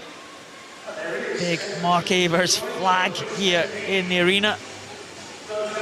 Mark Evers takes that one ahead of Jonsson, ahead of Jorink. Also qualifying will be Parmentier and Melee. So 5 swimmers from that heat and only 3 from the previous heat will progress to the final. They are Catchpole, Kreining and Venning. So good swimming there from Mark Evers, European record holder. On to the women's event now, the women's 100 butterfly S14. Great Britain's Bethany Firth goes in the middle, in lane number 4. Nila Lindberg from Sweden next to her in lane number 5, second fastest entry time for this heat. Again, 2 heats of this one. We have 5 in the first heat, 6 in the second. So we've got to lose 3 swimmers from those 2 heats. Bethany Firth has been in excellent form this week, the Great Britain swimmer. There's the Turkish swimmer, again, Turkey represented. Achigos from Turkey going down there in lane 2, closest to us. There's Bethany Firth, there's Pernilla Lindberg. Had a great World Championships last year. Yellow cap of Sweden. Right at the top there is Tessa Marcos of France. The Spanish swimmer going in lane 3, Coronado Tejeda. But Bethany Firth, great start. Yeah, Firth always gets a good reaction to the starting signal and up and into her stroke. She's settled down. She's come into this form in great form this meet. And actually, her 100 butterfly is the one event that's been going really well for her this year. Yeah, Bethany Firth, her best time this year of 65.00. She's out very fast there. Under world record pace, actually, Bethany Firth. I wonder if she's going to just lay down a marker in the heats this morning. Well, we've seen Firth in her other events this week starting very quickly, changing up her tactics from what we're used to seeing. And they haven't swum these S14s for a couple of days. There were no S14 events for the last few days. So again, getting back in and seeing what she's got this morning. Well, world record stands to Jessica Jane Applegate of Great Britain, 104.46. Bethany Firth, well, it's just slipping by there, but 106.57 at the end. And as you said, Liz, he went out fast and just eased it back in the second 50 there. Coronado Tejeda from Spain in second, 113.43 and 114.25 for Pernilla Lindberg. So with 6 swimmers in that second heat. We have the top 2 guaranteed a spot in the final. Good start from Firth. Really there, Bethany Firth stamping her authority again on that, with that early start, showing us what pace she's capable of, and then controlling that second 50 metres. As we said, these S14 athletes, they all have their different ways, their different techniques, different coping strategies of how they set themselves back up. She did miss that turn and she was still on world record pace, so we can expect even quicker from her tonight down that first 50 metres.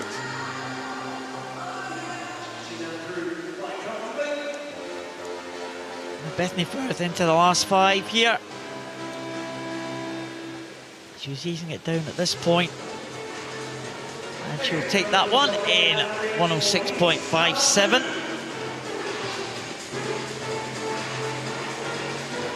106.57 for Bethany Firth to take that first heat. Eva Coronado Tejeda in second spot ahead of Pernilla Lindberg. Should be in good shape for the final, those leading three. Second heat sees two Great Britain swimmers in 4 and 5. The world record holder Jessica Jane Applegate in 4.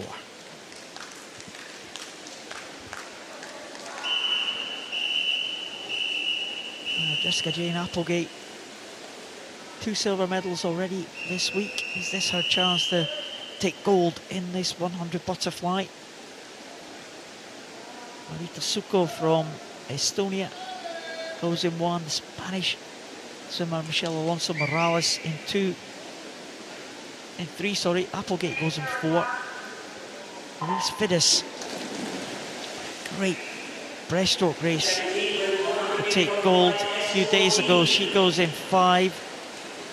Janina Falk from Austria goes in 6. Sibel Tekin from Turkey goes in lane number 7. But Applegate away fast in the early stages.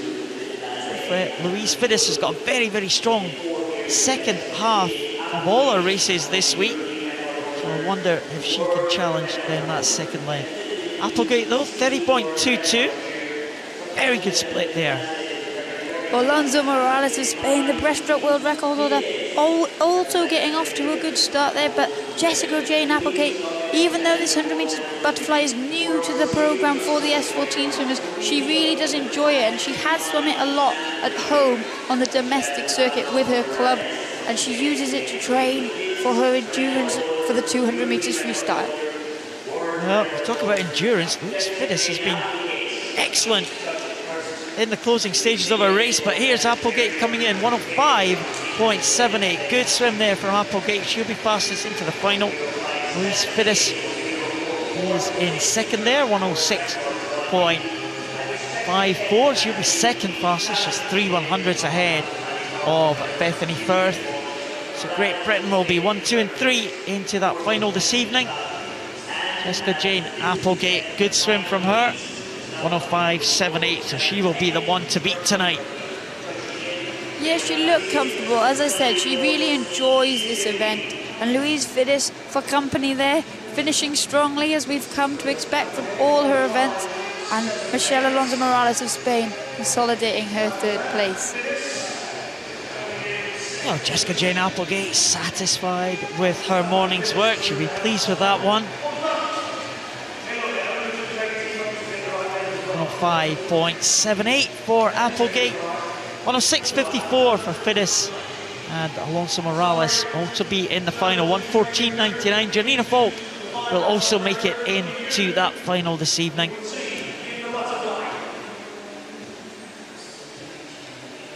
Now back the next event, the S11 100 freestyle for men.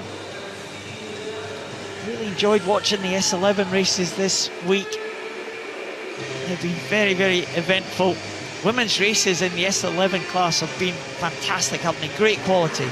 Yeah, we've been treated to some really tight finishes in both the men's and the women's events through the whole programme, and a couple of surprise victories. None more so Viktor Smirnov getting on the right end. He's in great form. We talk about these swimmers coming into these championships and sometimes it's just all clicking. The men's 100 freestyle does see Viktor Smirnov in lane 5. Garis Matakas from Lithuania goes in lane number 4. And there's Viktor Smirnov. We haven't had a Lithuanian medal this week, Liz. We're going to get one tonight. Matakas will have to qualify first, of course. And as we've seen, anything can happen in these S11 races. The lane ropes quite often crashed into by these S11 swimmers. But they are very resilient, and you know, many times you have big crashes, think, oh, that is going to hurt, but the swimmers just plough through it. Yeah, I guess it's an occupational hazard for these swimmers in the S11 category. There is the Polish swimmer, Przemysław Drog. S11 class, of course, swimmers with no vision. He will be wearing blacked out goggles. There's Viktor Smirnov, the experienced man. There's the Lithuanian, Garas Matakas. Just missed out on the medals in the 50. 19-year-old Kirill Serbin, the 14-year-old from Ukraine, going in 6. And German swimmer in the red cap, right at the top of your screen, Johannes Weinberg. He's had a good week as well. German swimmer there, just onto the lane ropes in the early stages, but a good start from Smirnov there. And the green cap of Lithuania. Very, very powerful freestyle stroke for Matakas, bringing up alongside Smirnov. Yeah, Matakas actually got the best reaction and the best start off the block. But he came up to and he was immediately got caught on the lane rope. But there we see a powerful swim, a high stroke rate. Smirnov once again with a great turn. But it is Matakas with that high turnover there for Lithuania, really trying and hoping to get into the final and get that first medal for them this evening. Well, Lithuania now powering down. This has been a very good heat swim from Matakas so far. Just skirting that lane rope. That's the way to do it for these S11 swimmers. He doesn't want to be catching that lane rope in the closing stages here. The tapper will tell him he's right at the finish there, and he'll finish in 105.13. Not the best time Matakas has had, but it's good enough to win that heat, with Smirnov in second position and Bassani from Italy in third place. So 105.13 for Matakas. And with 6 swimmers in the second heat, Matakas and Smirnov should make their way to the final. Have to wait to get the result confirmed, of course. Good reaction in that green cap there. Yeah, we saw that reaction, but as he came up and onto the lane rope, we'll hopefully get to see it here. He was heading for that rope and he did get caught on it, but he recovered well to turn in the lead. We see him sticking next to that lane rope, pushing up, and really, Smirnov gets such a good push off of the wall, but there, Matakas really did everything he could to win that heat, and we saw some very good finishes from these S11 swimmers. Matakas takes that first heat, 105.13, just ahead of Viktor Smirnov from Ukraine, Federico Bassani from Italy in third spot. Heat number 2 sees the 50-metre champion Grigory Zudzilav in lane 4. Wojciech Makowski goes in lane 5 for Poland. It shows you the importance of getting that good orientation off the blocks, Liz. You have to get your direction right. The swimmers will practice this many times. Coming to the major championships, different environment than it is back home training. Yeah, and you get that fast, easy speed off the block. And the coaches always tell you that that's the fastest you'll go for the least amount of effort if you can get that start right. And it's always so upsetting to see when you then lose it all by just crunching into the lane rope straight from the off. And there's the tall figure of Marco Menezes, Portuguese medalist from 2 days ago in the backstroke. Portuguese delighted with that one. Tall figure, Miroslav Šmirka from the Czech Republic. 54 years of age, Miroslav Šmirka was a Czech national swimmer many years ago. He lost his sight in an accident. He's come back to para-swimming. He's a world championship medalist last year. Here's Wojciech Makowski. And the young Alexander Artukov from Ukraine, the 15-year-old, goes in the outside lane. Grigory Zudzilav, winner of the world title last year, winner of the 50 metres here in Dublin. He'll go in the middle lane. That black cap in lane 4.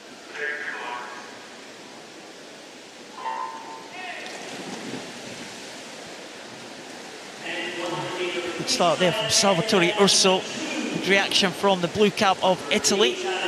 Lane 4, Grigori Sudzilov, just stretching the lead in the early stages here. Just veering over to the left-hand side, Sudzilov. Mikowski in close attendance in lane 5. Yeah, Zuzulov there hugging that left lane rope as he comes in. We see him now getting tapped in the middle of the back. A brilliant foot plant onto the wall and up and into his stroke. But going well, also Polish backstroke specialist Bakowski in lane 5. Zuzulov right over the lane ropes, Liz. And he's just trying to get his direction straight. He's got that right arm, just swings right over there. It's a good job Mikowski is on the other side of that lane. Yeah, and we see that they brush their lats and their shoulders up against that rope to get their directional skill.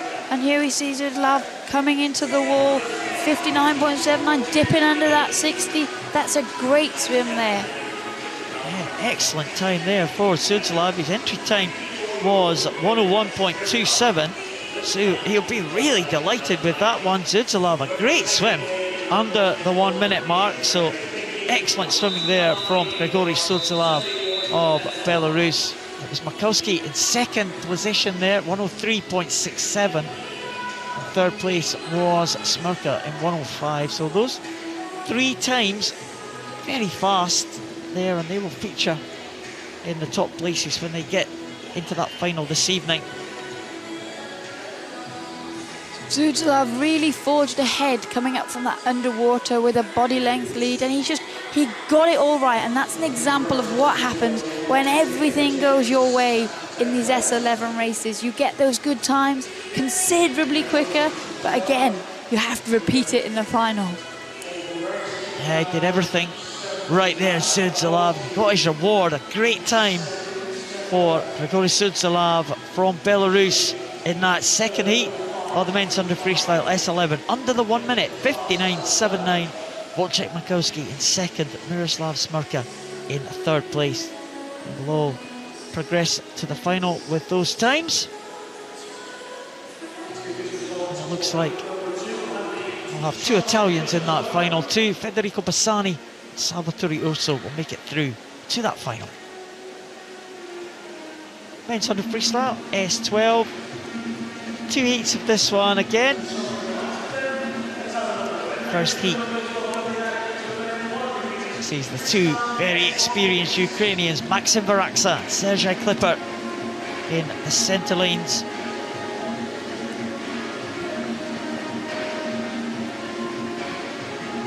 We were talking earlier in the week, Liz, about some of the siblings here at these championships.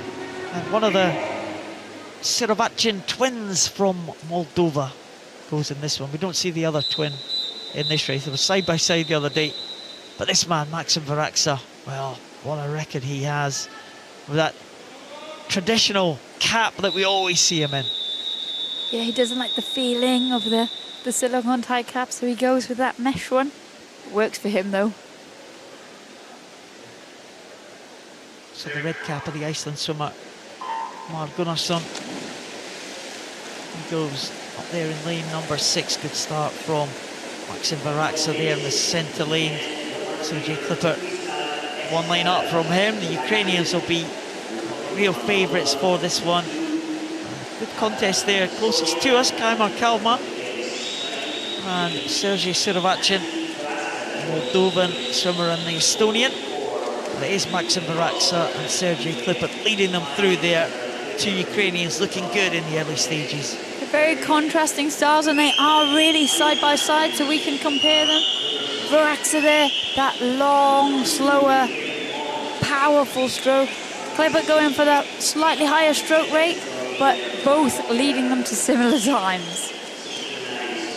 Yeah, it was somewhat of a shock when Varaksa was beaten in the 50 freestyle the other day. It was a long unbeaten record for Varaksa, but he was all smiles on the podium. It was a 1-2-3 for the Ukrainians at that time in that 50, with Yaramenko and Denisenko taking the gold and silver medals. But Varaksa has been around. He burst onto the scene at the World Championships in 2006. He had a long and successful career, Varaksa.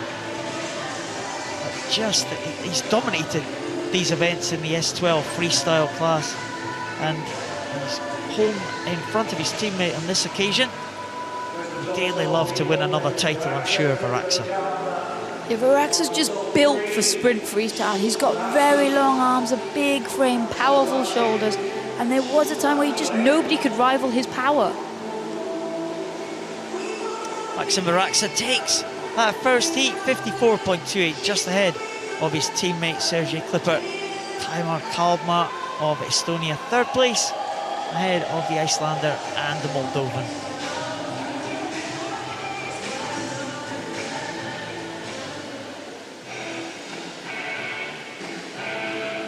Second heat of this men's 100 freestyle, Yaroslav Denisenko has been on great form this week.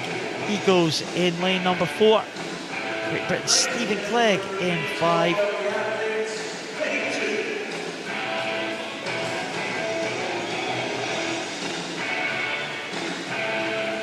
Denisenko, really tough to look past the Ukrainians for medals here in this 100 freestyle. We saw Klippert and Varaxa guarantee their place in the final.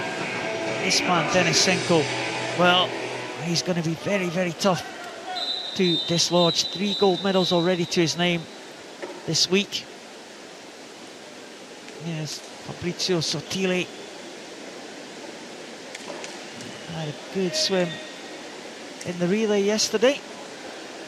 The Italian team home to a bronze medal, just almost catching the Spanish swimmer. Stephen Clegg had an excellent swim in the backstroke to take a bronze medal, his first international medal for Stephen Clegg. He goes with the black cap next to the white cap and the pink trunks of Denisenko. Very much the favourite for this one. Yeah, the swimmer up in lane 6, they're not wearing a swimming hat.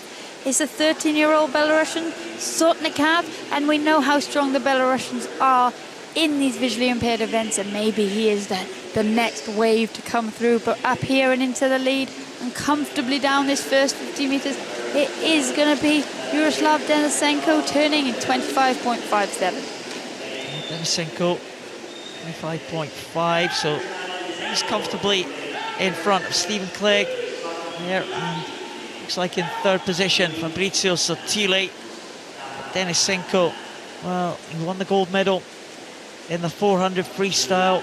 He was just pipped for the medal in the 50 freestyle, so this is a good distance for Denisenko, and he will come in now in lane number 4, 53.43. It's followed home by Stephen Clegg in 55.19.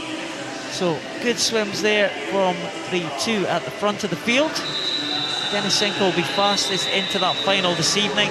Stephen Clegg will be 4th place with that swim, followed home by Fabrizio Sottile. The Italian also will be in that final, but Denisenko, I'm sure we'll see him go significantly faster tonight. Yeah, we've talked so much this morning about athletes who are just coming to this meet in impeccable form, and with each swim they just grow in confidence, and their heat swims just illustrate how confident they are. A really strong swim there from Denisenko, and he'll be enjoying this competition. Denisenko will progress to the final. It'll be the 3 Ukrainians fastest into that final. Stephen Clegg will also be there, as will Fabrizio Sottile.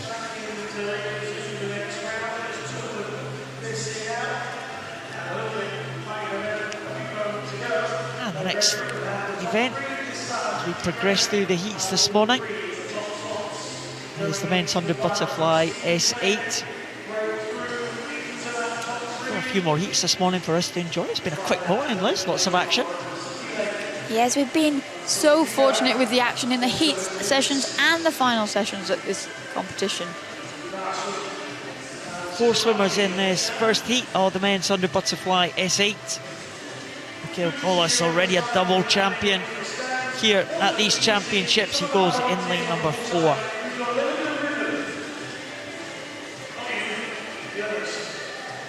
The swimmers just waiting, try and get out there. It's a great view of the starting blocks there. So we're going to see the swimmers on those starting blocks very soon.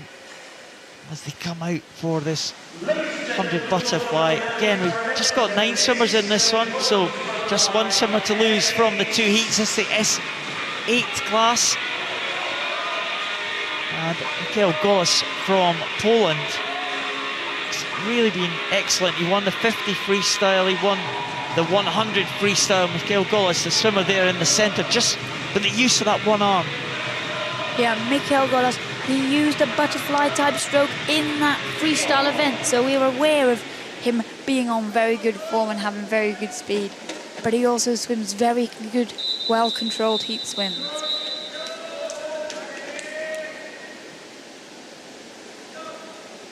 There's Diogo Cancela from Portugal.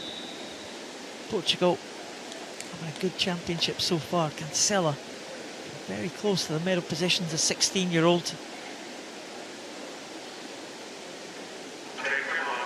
So 4 swimmers going to start for this one. Michael Golas has had, we've seen some excellent starts from him, and same again, good underwater work from Michael Golas, and just that long stretch with that single arm that he has. Yeah, and then we see him breathing to the left-hand side to try and keep his shoulders as flat as possible, minimise the resistance and maximise that undulation that he gets in those hips. Similar strokes from the athletes either side of him, Diogo Cancela of Portugal and Martos Minguet of Spain, but they're breathing to the front. And again, you see different techniques, whatever works for these swimmers. They all have similar impairments, as you see, but they employ different breathing techniques at the front there. But Michael Golas looks like he has the edge over the other 2. He's the most experienced man in this field. Just missed out on the medals at the World Championships last year in this event, was 4th position. He's made amends here, winning 2 gold medals already, and the 3 swimmers, very similar impairments, are going to come home pretty much together. Golas there, Cancela and Martos Minguet. With only 5 swimmers in the next heat to come. Those 3 will qualify for the final this evening. 1:10 for Golas. He looked very easy there. Just controlled that one in the closing stages.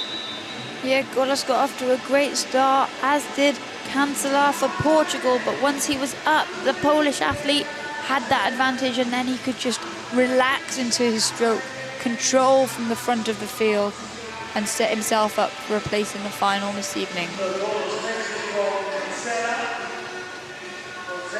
Well, Michael Golas. Good pictures of the technique of the Polish swimmer there. He finishes in front. Michael Golas goes into the final. He'll be one of the favourites for the medal positions tonight. Diogo Cancela, Sergio Martos Minguet in 2nd and 3rd.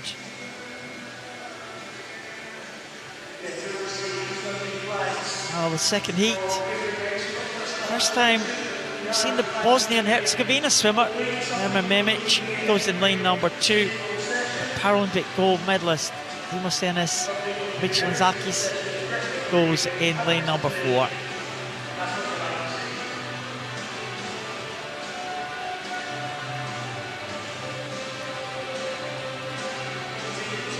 Well, we're hearing information on the Greek team last night, weren't we, Liz?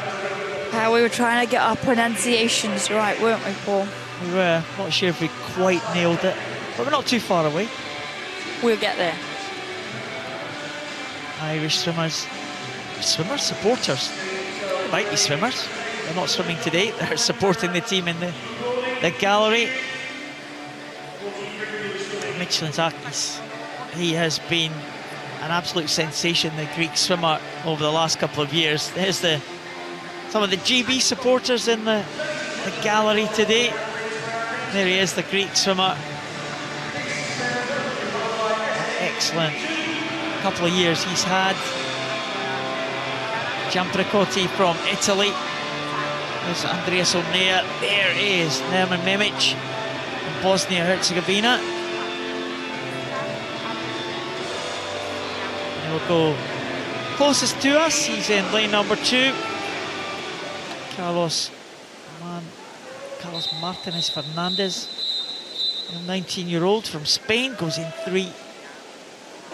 Stenos Michelinjakis will go in 4. Andreas Onea from Austria in 5. There's Giueli Giampracotti.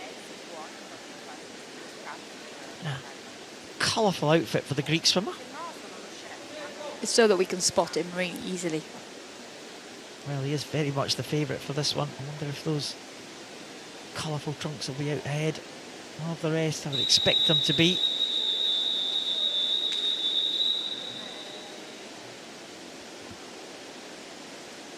So Michelinjakis in the middle of these 5 swimmers.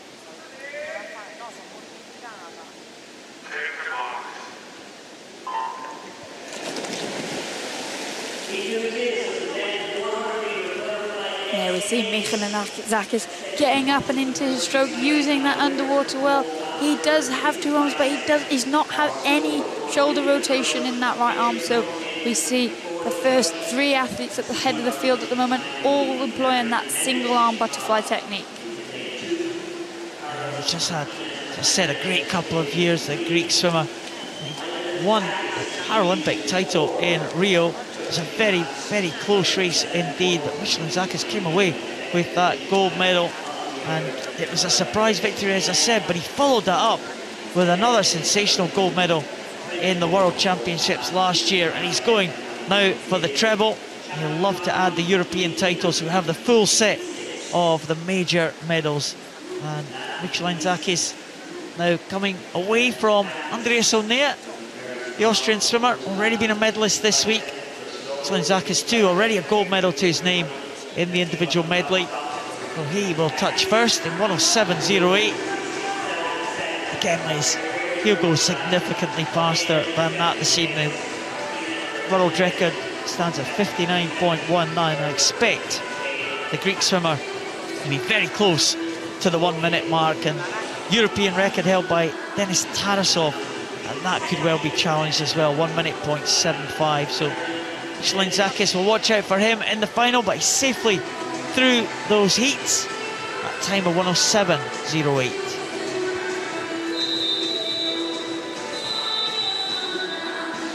Michelinjakis there breathing to the left side. That's really difficult to do and maintain a flat shoulder position. You really have to use your hips and your legs to balance out the stroke, but there the Greek athlete doing it very, very well indeed. Result of that second heat, Michelinjakis takes it ahead of Andreas Onea and Martinez Fernandez. Good time for the Bosnian swimmer, finishing in 1:35.34, 3-second improvement on his entry time.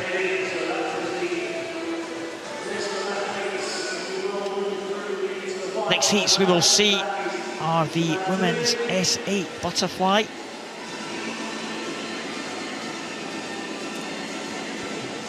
First heat, Paralympic champion Katarina Denisenko goes in lane number 4.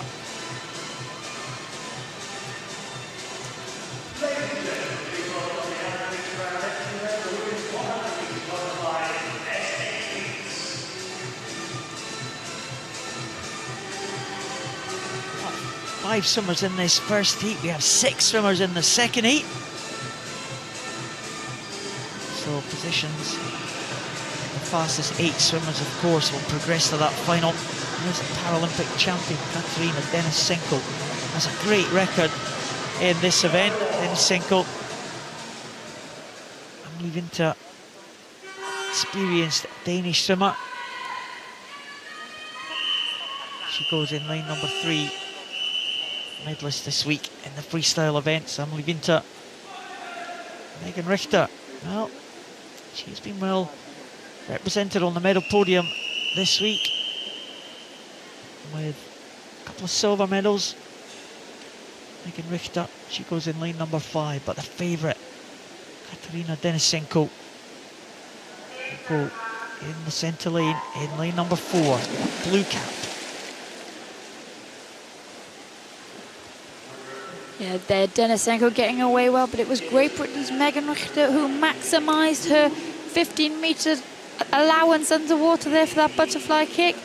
Both athletes with similar strokes. Single arm butterfly, one with that left arm, one with that right arm. And at the moment, they're going well and on pace with each other. Yeah, Denisenko won that gold medal in Rio in the 100 butterfly. Before that, she was always a bridesmaid, live with a bride for Denisenko. She won a raft of silver medals. She's twice been a silver medalist at these championships, 2014 and 2016. She was silver medalist in the World Championships, silver medalist at the Paralympic Games. She finally hit the top spot in Rio in 2016, and she's looking relaxed here. Megan Richter, they're both breathing towards each other. They'll both be able to see each other's strokes, and the very similar strokes there as they come into the closing stages. Megan Richter looking to add another medal to her tally this week, the 17-year-old. 2 silvers and a bronze so far, and they come in absolutely together. Denisenko getting the touch there, Richter in second place, so good swims from the top 2. Megan Richter, well, season's best for her, under the 120 mark, so she'll be pleased with that one. Yeah, and that caption there, misleading us slightly. It is, in fact, Katerina Denisenko that's touched the wall first. She got off to a great start in that blue cap that many of the Ukrainians wear.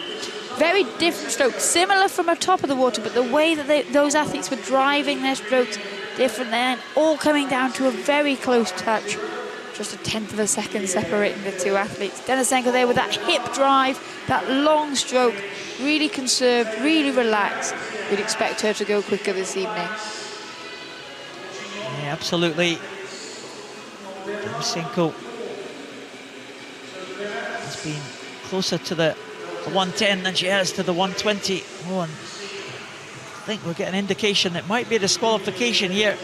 Yeah, there is a disqualification. It is Great Britain's Megan Richter disqualified, so the top 3 are corrected as Katerina Denisenko, Amelie Winter and Martina Krivanic.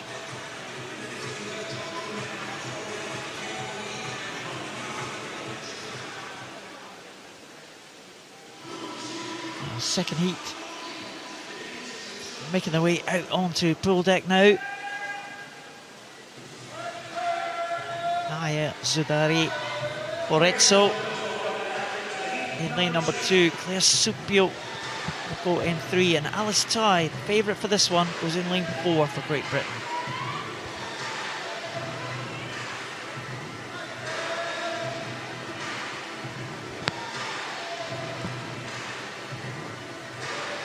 Again, a range of ages in this one. We spoke about that before, Liz. There's Alice Ty, 2 gold medals already to her name. Can she add another one? There's the 50-year-old Claire Supio, already been on the medal podium here at these championships. Supio, winner of the 50 freestyle. Cleo Kaiser had a very good swim in the backstroke, just missing out on the medals. Alice Ty will be the favourite for this one. She goes in the middle next to Kaiser. 14-year-old Naya Zudari Borezzo right down here in lane number 2 for Spain.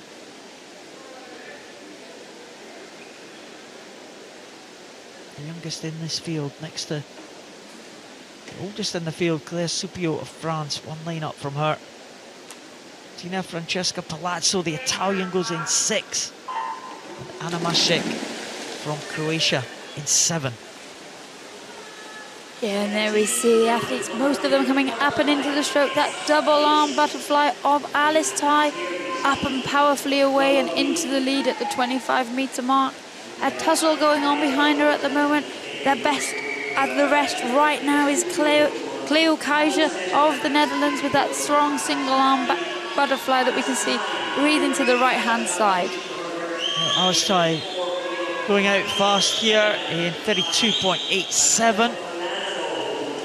Alice Ty was the winner of 2 gold medals already on the free and the 100 back. She trying to go for another 100 metres title here. Alice Ty, British swimmer, of course, represented England at Commonwealth Games, as we said. She's a Rio 2016 gold medalist in the Great Britain relay team. She's got a couple of gold medals of her own this week, trying to make it 3. So Alice Ty coming away and clear, and she is working this fairly steady in the closing stages. Cleo Kaiser in second, Claire Supio in third, Alice Ty coming through. Claire Supio just making the inroads there to take second place, with Cleo Kaiser in third spot. Well, we've seen Claire Supio finish strongly in all her events this week. Her lower leg impairment means she struggles to get off the block, but she just builds through that 100 metres there, finishing strongly. Alice Ty, happy with that again, taking it out to the 50 metres as we see so often, and then easing off into the final 25 metres and controlling herself to save something for the final race. We've seen Alice Ty go out fast in all of her races. 100 back, 100 freestyle. 1:14.56 for Alice Ty. That result is confirmed. It'll see her into the final in first position. Alice Ty takes that second heat of the women's 100 butterfly. Claire Supio in second position, with Cleo Kaiser in third place. They should all qualify for the final this evening.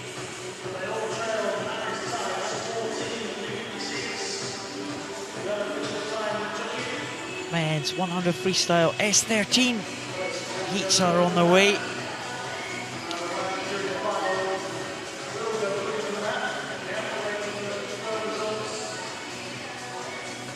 Ukrainian swimmer Kirill Garashenko next to Alex Portal. They are the fastest entry times for the men's 100 freestyle S13. It's sure to be a big welcome for Sean O'Riordan, the Irish swimmer, in 2.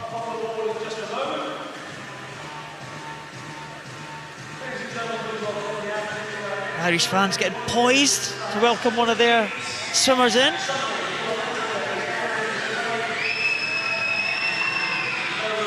There we go, the flags are waving. Well, Sean O'Riordan right up there at the top of the picture just now. He'll be closest to us when we get into the race. Kirill Garashenko, again, he's been a great find for the Ukrainian team. As has this man, Alex Portal for France.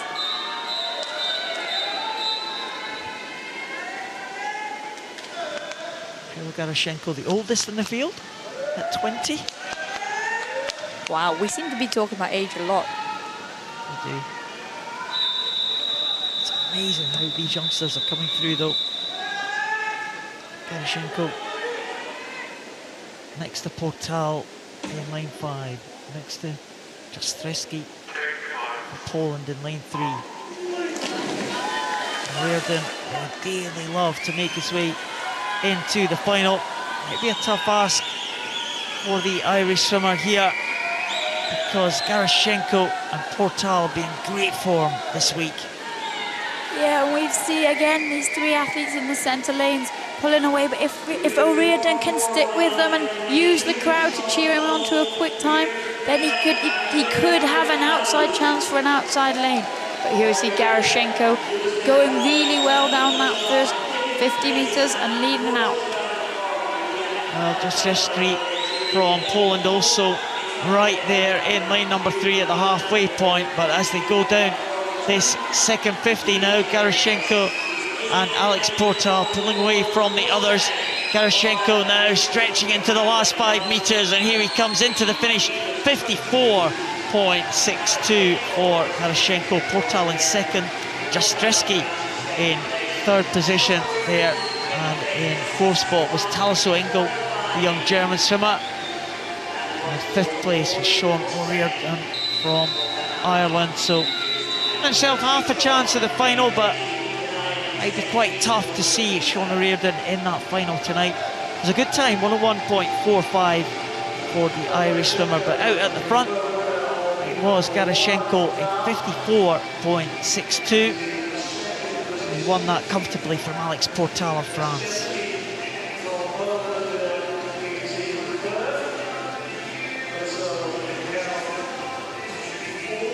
Garashenko takes heat 1 in the men's 100 freestyle S13, 54.62. Alex Porto just 1/100 slower than his entry time, 56.30 for the Frenchman in second.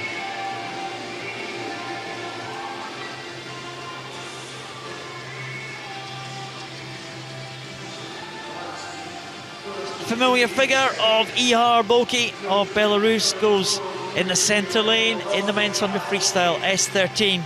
3 Spanish swimmers in this second heat.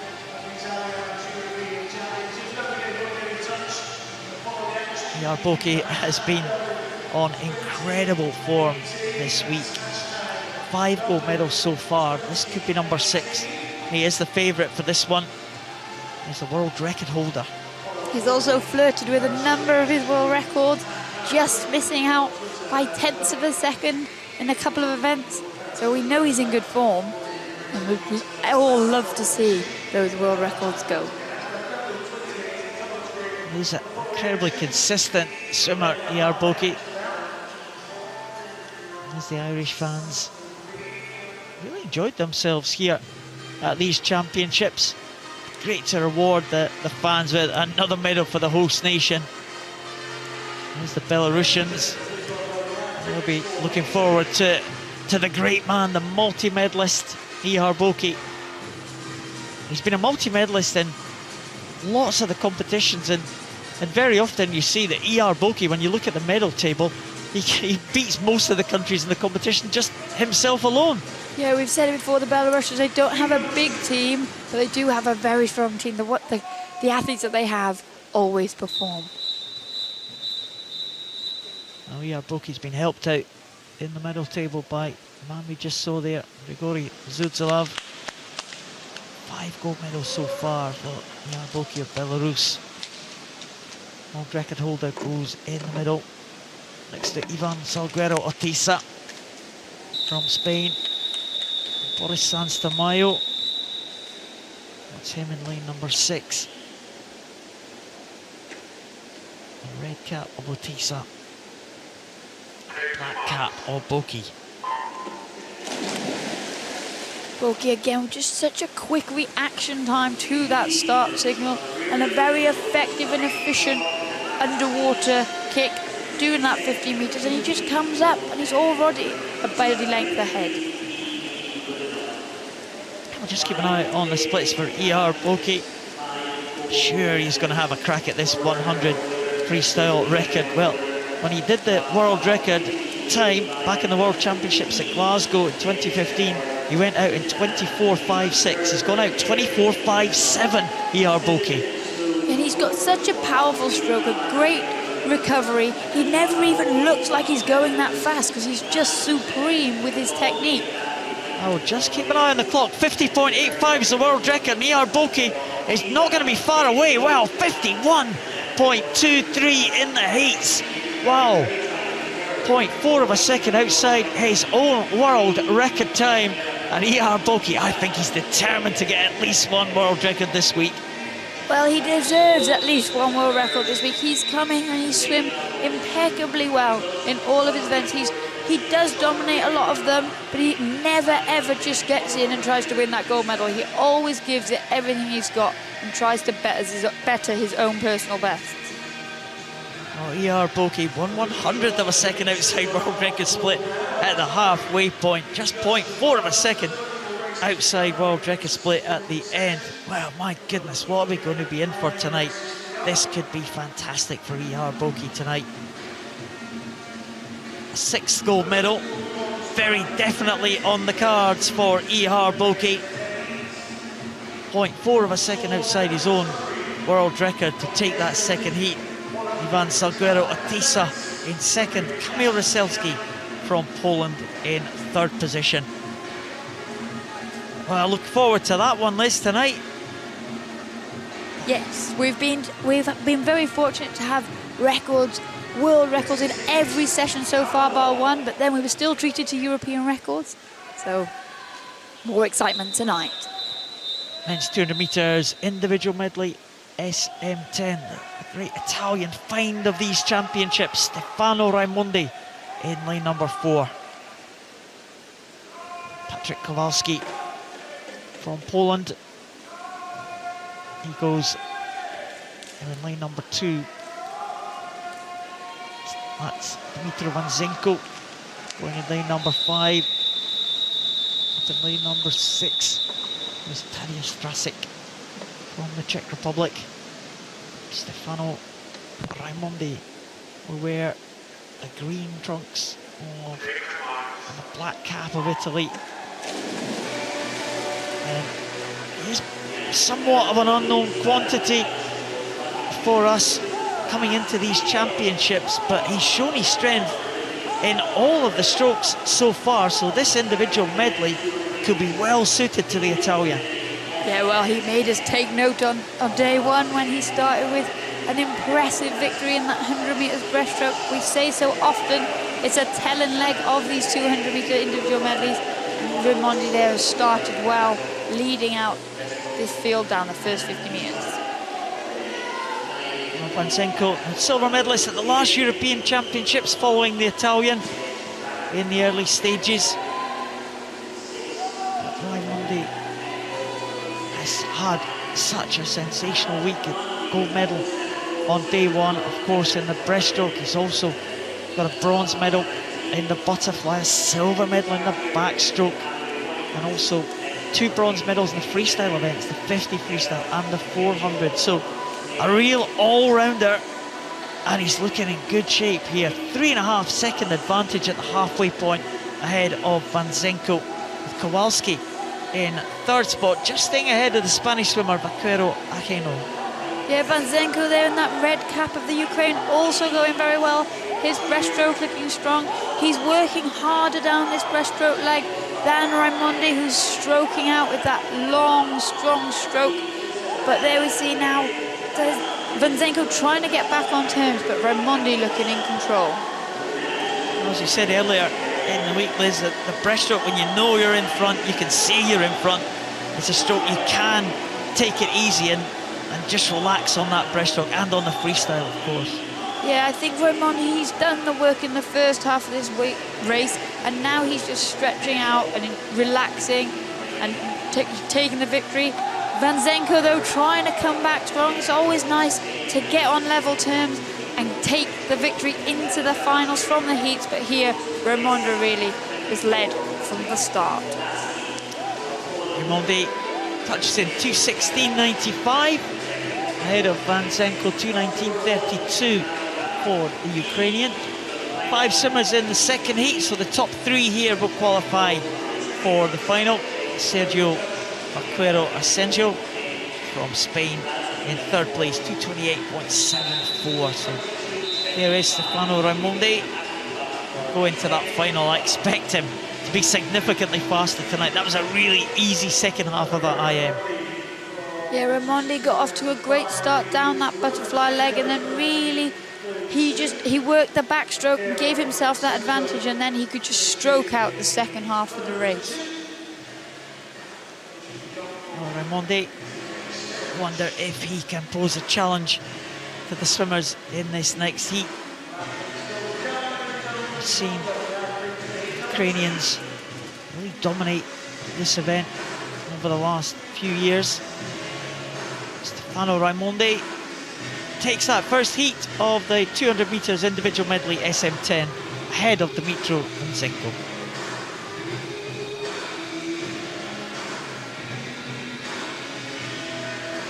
Two big hopes for this one. The 2 Ukrainians going 4 and 5 in this second heat. Denis Dubrov and Maxim Krypat.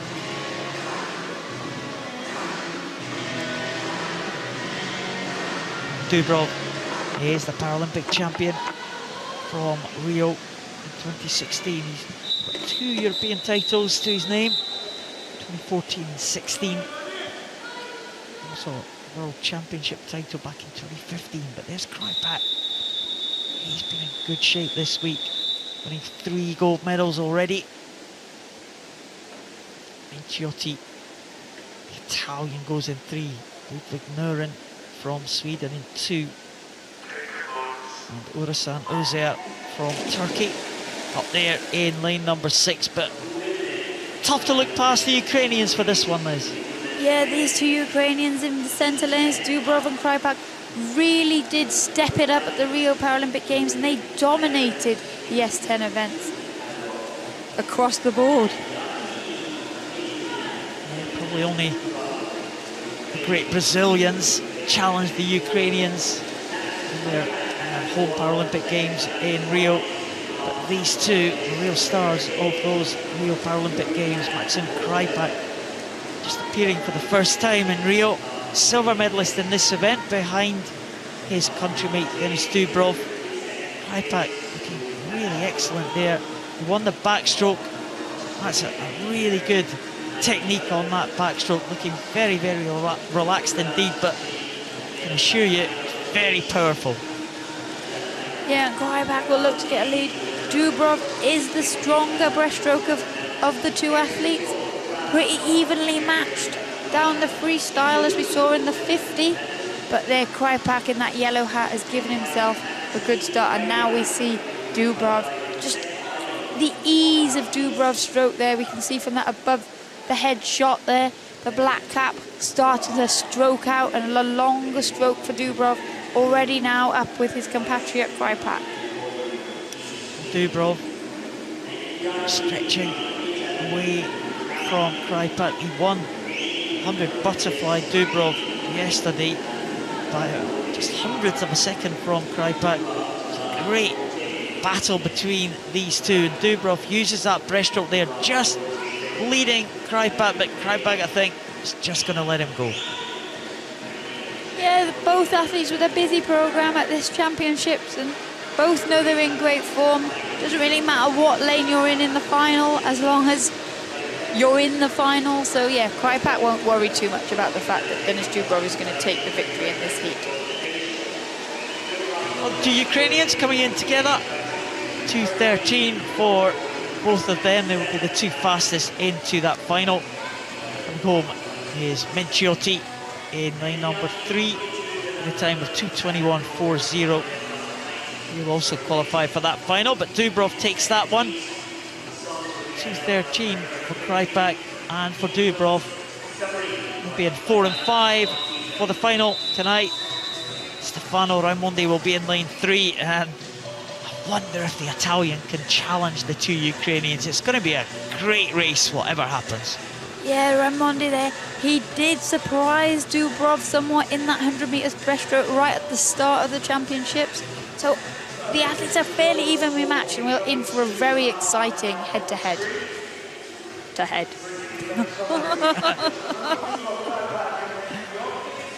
Three swimmers we think in contention, but who knows? The winners could come from absolutely anywhere tonight. Denis Dubrov and Maxim Krypak, though, they are sure to feature in 4 and 5 in the final tonight. Menciotti will also make that final this evening. Men's 100 freestyle S7. A few more heats for us to enjoy for this morning's session.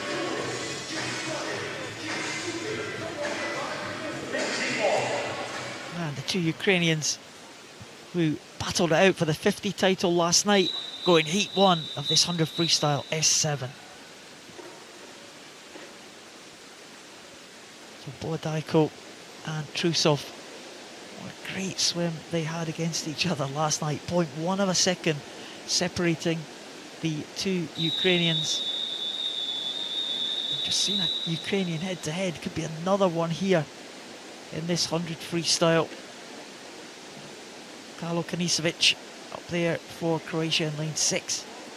Mikey Jones in 3 for Great Britain, and Nicholas Anderson closest to us in the yellow cap of Sweden. Bodaiko always very good off the start. Yeah, it's trademark that we see that blue cap of Bodaiko's coming up and into the lead in the early stages of the race, and that tends to be where he does the damage on the rest of the field when he's going all out into the finals. But this morning in the heats we'll see him show a very controlled performance. I think in all the events we have seen, even on the 50s, Trusov there in lane number 5 came back as we went through the swim. Bodaiko had the advantage of the start, but Trusov, as they went into the swim, were the stronger of the two. Yeah, well, you can see from that underwater shot there the difference in the techniques and the impairments. Trusov, his legs, no movement coming from them just dragging behind him. So the powerful arm stroke doing all the work, and you have to build momentum through the 50 meters and gain speed. Whereas Bohodajko, he gets a great push off the turn and the start, and here we see him now coming in to take this victory. Bohodajko takes it ahead of Trusov, is it? Yeah, just ahead of Mikey Jones. So Ukrainian 1 and 2, Great Britain in third place. Those three will progress to the final if the results are confirmed. Just 5 swimmers in the second heat, so top 3 in this first heat guaranteed. So good swim from Bohodajko. Got off to that great start as we saw. Trusov did press and they went up to the turn mark, and 400 metre Paralympic champion Mikey Jones from Great Britain came back strongly in the second half of that race, nearly snatched the third position. No doubt about the winner, Bohodajko. Finishing in a smaller arm there, Bohodajko will have to try and sort that out for tonight. Always better to swim on the longer arm, or to finish on the longer arm, I should say. Bohodajko takes it, 105.65 ahead of Trusov and Jones. Yeah, and with those different arm lengths, when you're swimming in the morning and you're not going at your maximum pace, sometimes your stroke count just ends up being slightly different and you end up on that shorter arm. 5 swimmers in the second heat. The Italian Federico Biccelli had to go for another medal.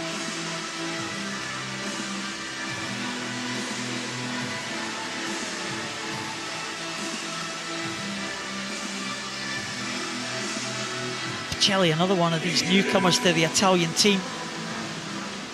Seen him before. He comes in. He's won a couple of medals so far.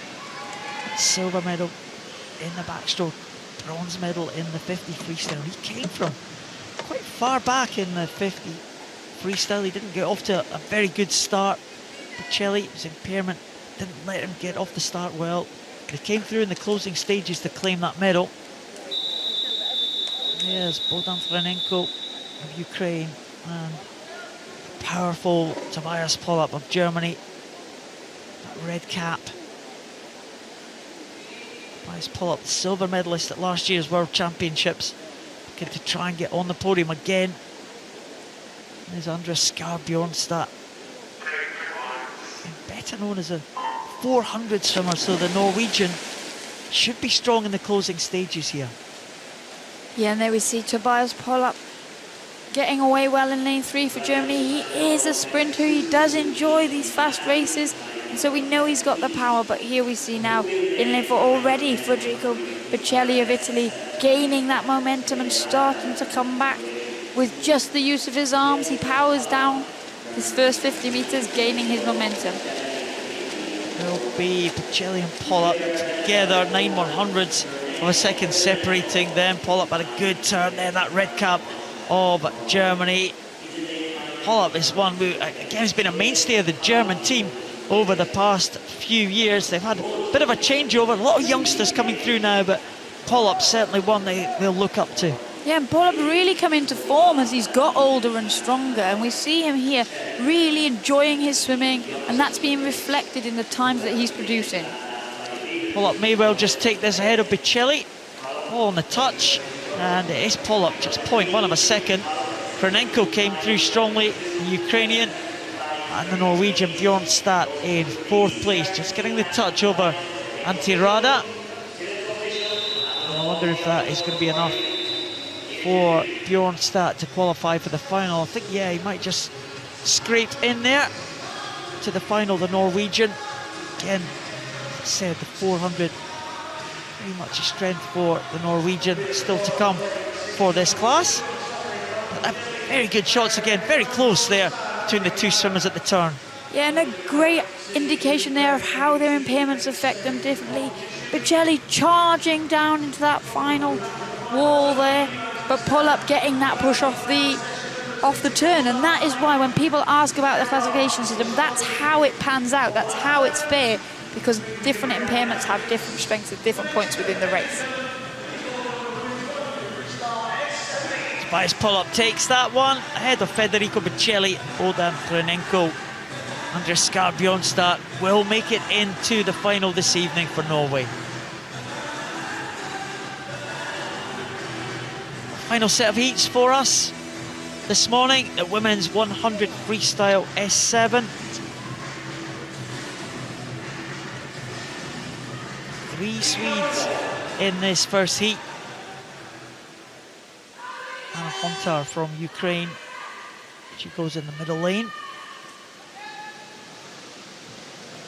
Well, Anna Hontar, again, has been a real find for the Ukrainian team here. A couple of medals already, including that gold medal in the 200 metres individual medley.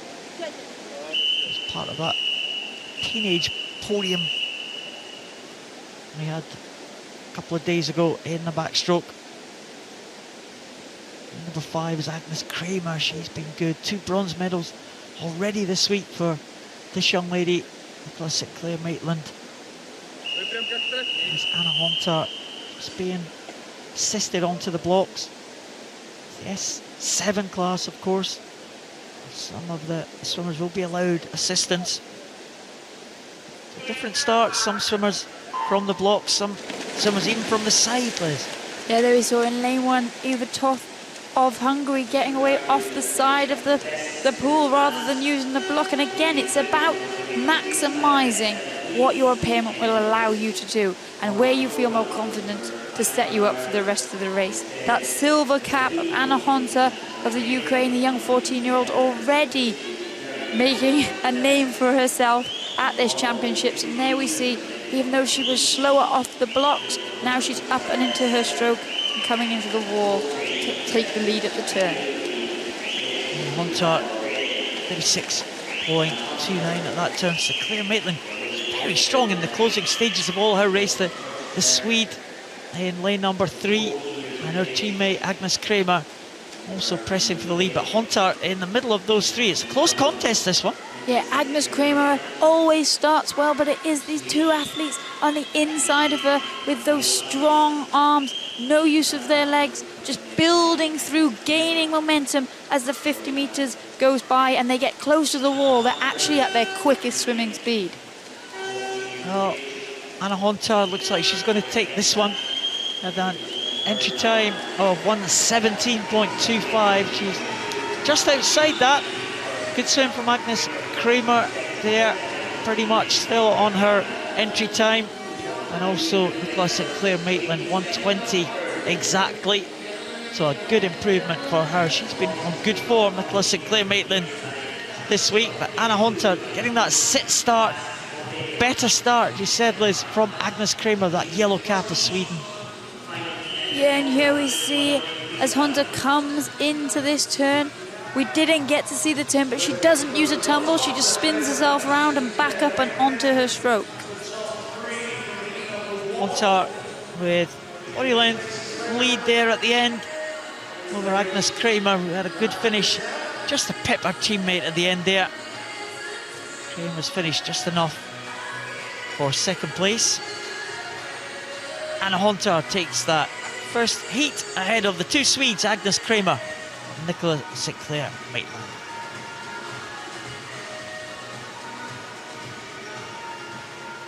Final heat for this morning sees Denise Graal, European record yesterday in the 50 freestyle. She goes in lane 4.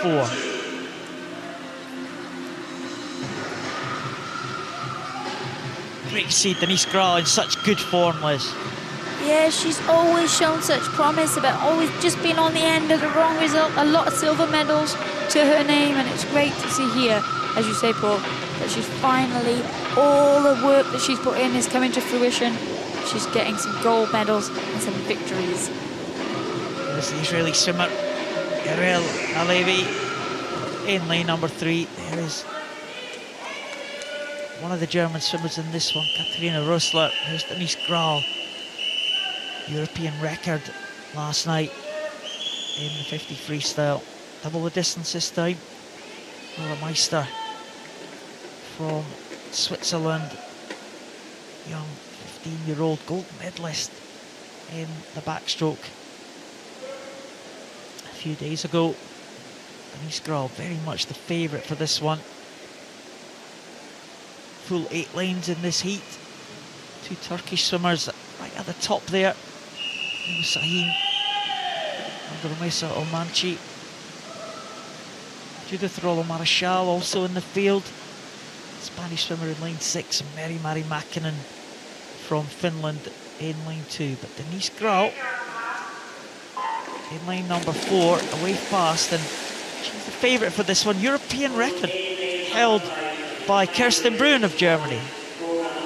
Yeah, and Denise Grahl was in record-breaking form in the 50 metres freestyle, breaking her own European record, and her entry time is less than the second off that European record of Kerstin Brun in this event, which has stood since 2005. So she'll have an eye on that and be chasing to get that in the final this evening.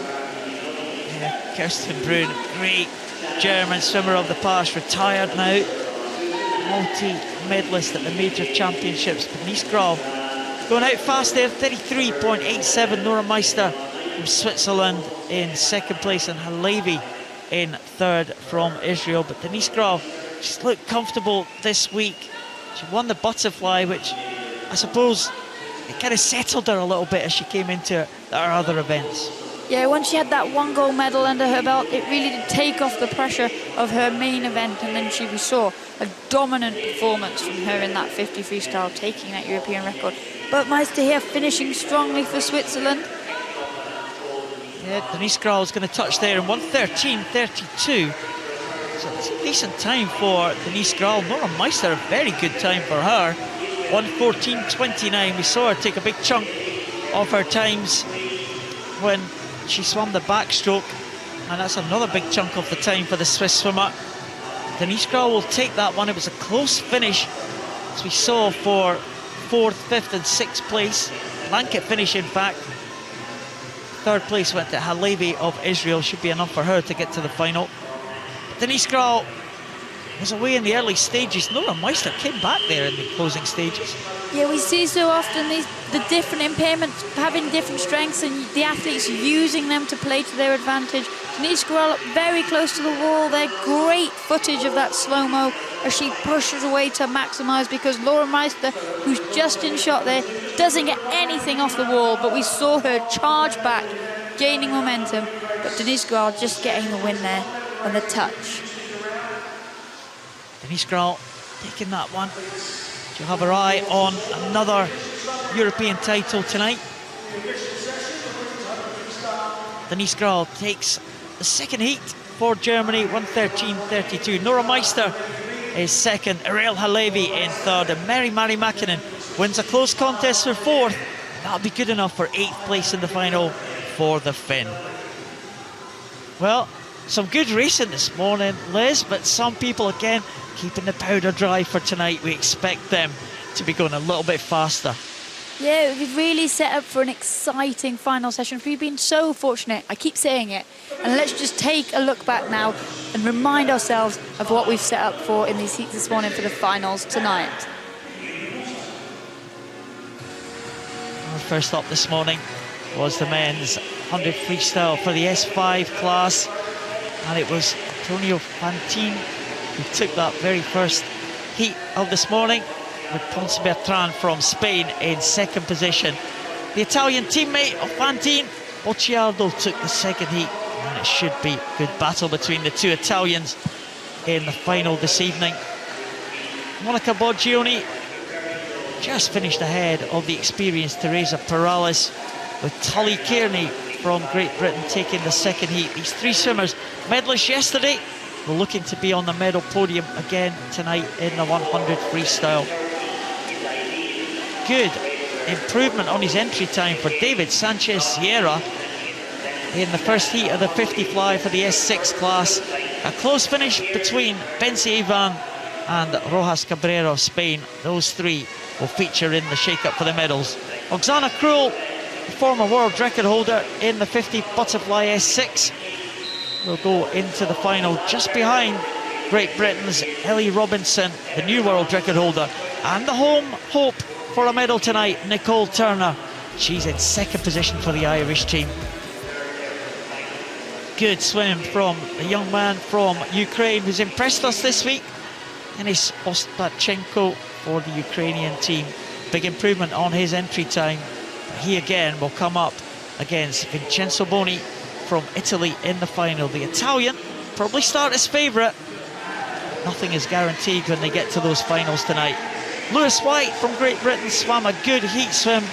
He qualified ahead of David Grachat from Portugal. But the dominant force will be Federico Morlacchi, qualified in first position. Will try and claim his third European title tonight. It was a close finish between Nuria Marquez Soto and Sofia Conchiai from Hungary. They should feature again tonight in the finals, but Tony Shaw, already 4 medals at these championships. The Great Britain swimmer is looking for another one in the 400 freestyle tonight. Men's 100 butterfly for S14, so Jordan Catchpole take the first heat ahead of Vasil Krajnic, but Mark Avers will be the man to beat. A superb performance by the European record holder, 58.70, a clear favourite for tonight's race.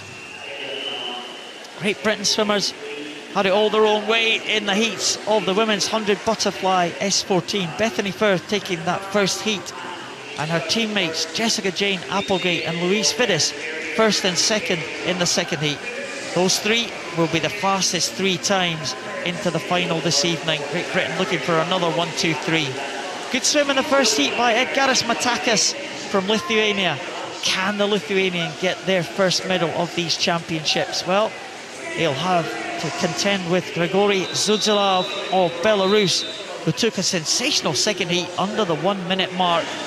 In the S12 classification, it was Maxim Varaksa and Sergei Klippert, the 2 Ukrainians, who hit the wall first. And in the second heat, their countrymate Yaroslav Denisenko ahead of Great Britain's Stephen Clegg. Ukraine 1, 2, 3 in position for that final. Mikhail Golas, already 2 gold medals to his name for Poland. He was looking to add a third in the men's 100 butterfly S8. But he will have the Paralympic champion Dimos Michelintzakis from Greece to contend with. Michelintzakis will go faster in the final, that's for sure, and the records could be under threat. In the women's race, it was a comfortable win for Katerina Denisenko of Ukraine. Unfortunately, Megan Richter from Great Britain was disqualified, but her Great Britain teammate Alice Tai will contend the final, and she'll go up against Denisenko, the Ukrainian. In the S13 class, another good swim from Kirill Garashenko, getting in ahead of the French youngster Alex Portal. But the great Ihar Boki is looking to make it 6 gold medals at these championships, and he was close to his world record this morning. Stefano Raimondi from Italy eased into the final in the first heat of the men's 200 IM SM10. The Paralympic champion Denis Dubrov and his teammate Maxim Krypak, they will be the ones to beat. Promises to be an excellent final. Yevgeny Bohodaiko was ahead of his teammate Andrei Trusov in the heats of the 100 freestyle S7, just ahead of Michael Jones of Great Britain. And it was Tobias Pollap from Germany, looking to add another major European medal to his tally from previous years. Anna Hontar from Ukraine got ahead of the 2 Swedes in the penultimate heat of the day. And in our final race, Denise Graal of Germany finished just ahead of Nora Meister of Switzerland. Some great swims this morning, and some great to look forward to tonight. We've had some potential records that we might look for tonight. Ihar Boki getting very, very close to his record this morning in the 100 freestyle, and he'll be looking to go for a 6th gold medal tonight. Don't miss it. We will be back in Dublin at 6 o'clock local time tonight. It is day 6 finals of the European Championships. We'll join you this afternoon, 6 o'clock local time. Come back to Dublin and see us. Have a good afternoon.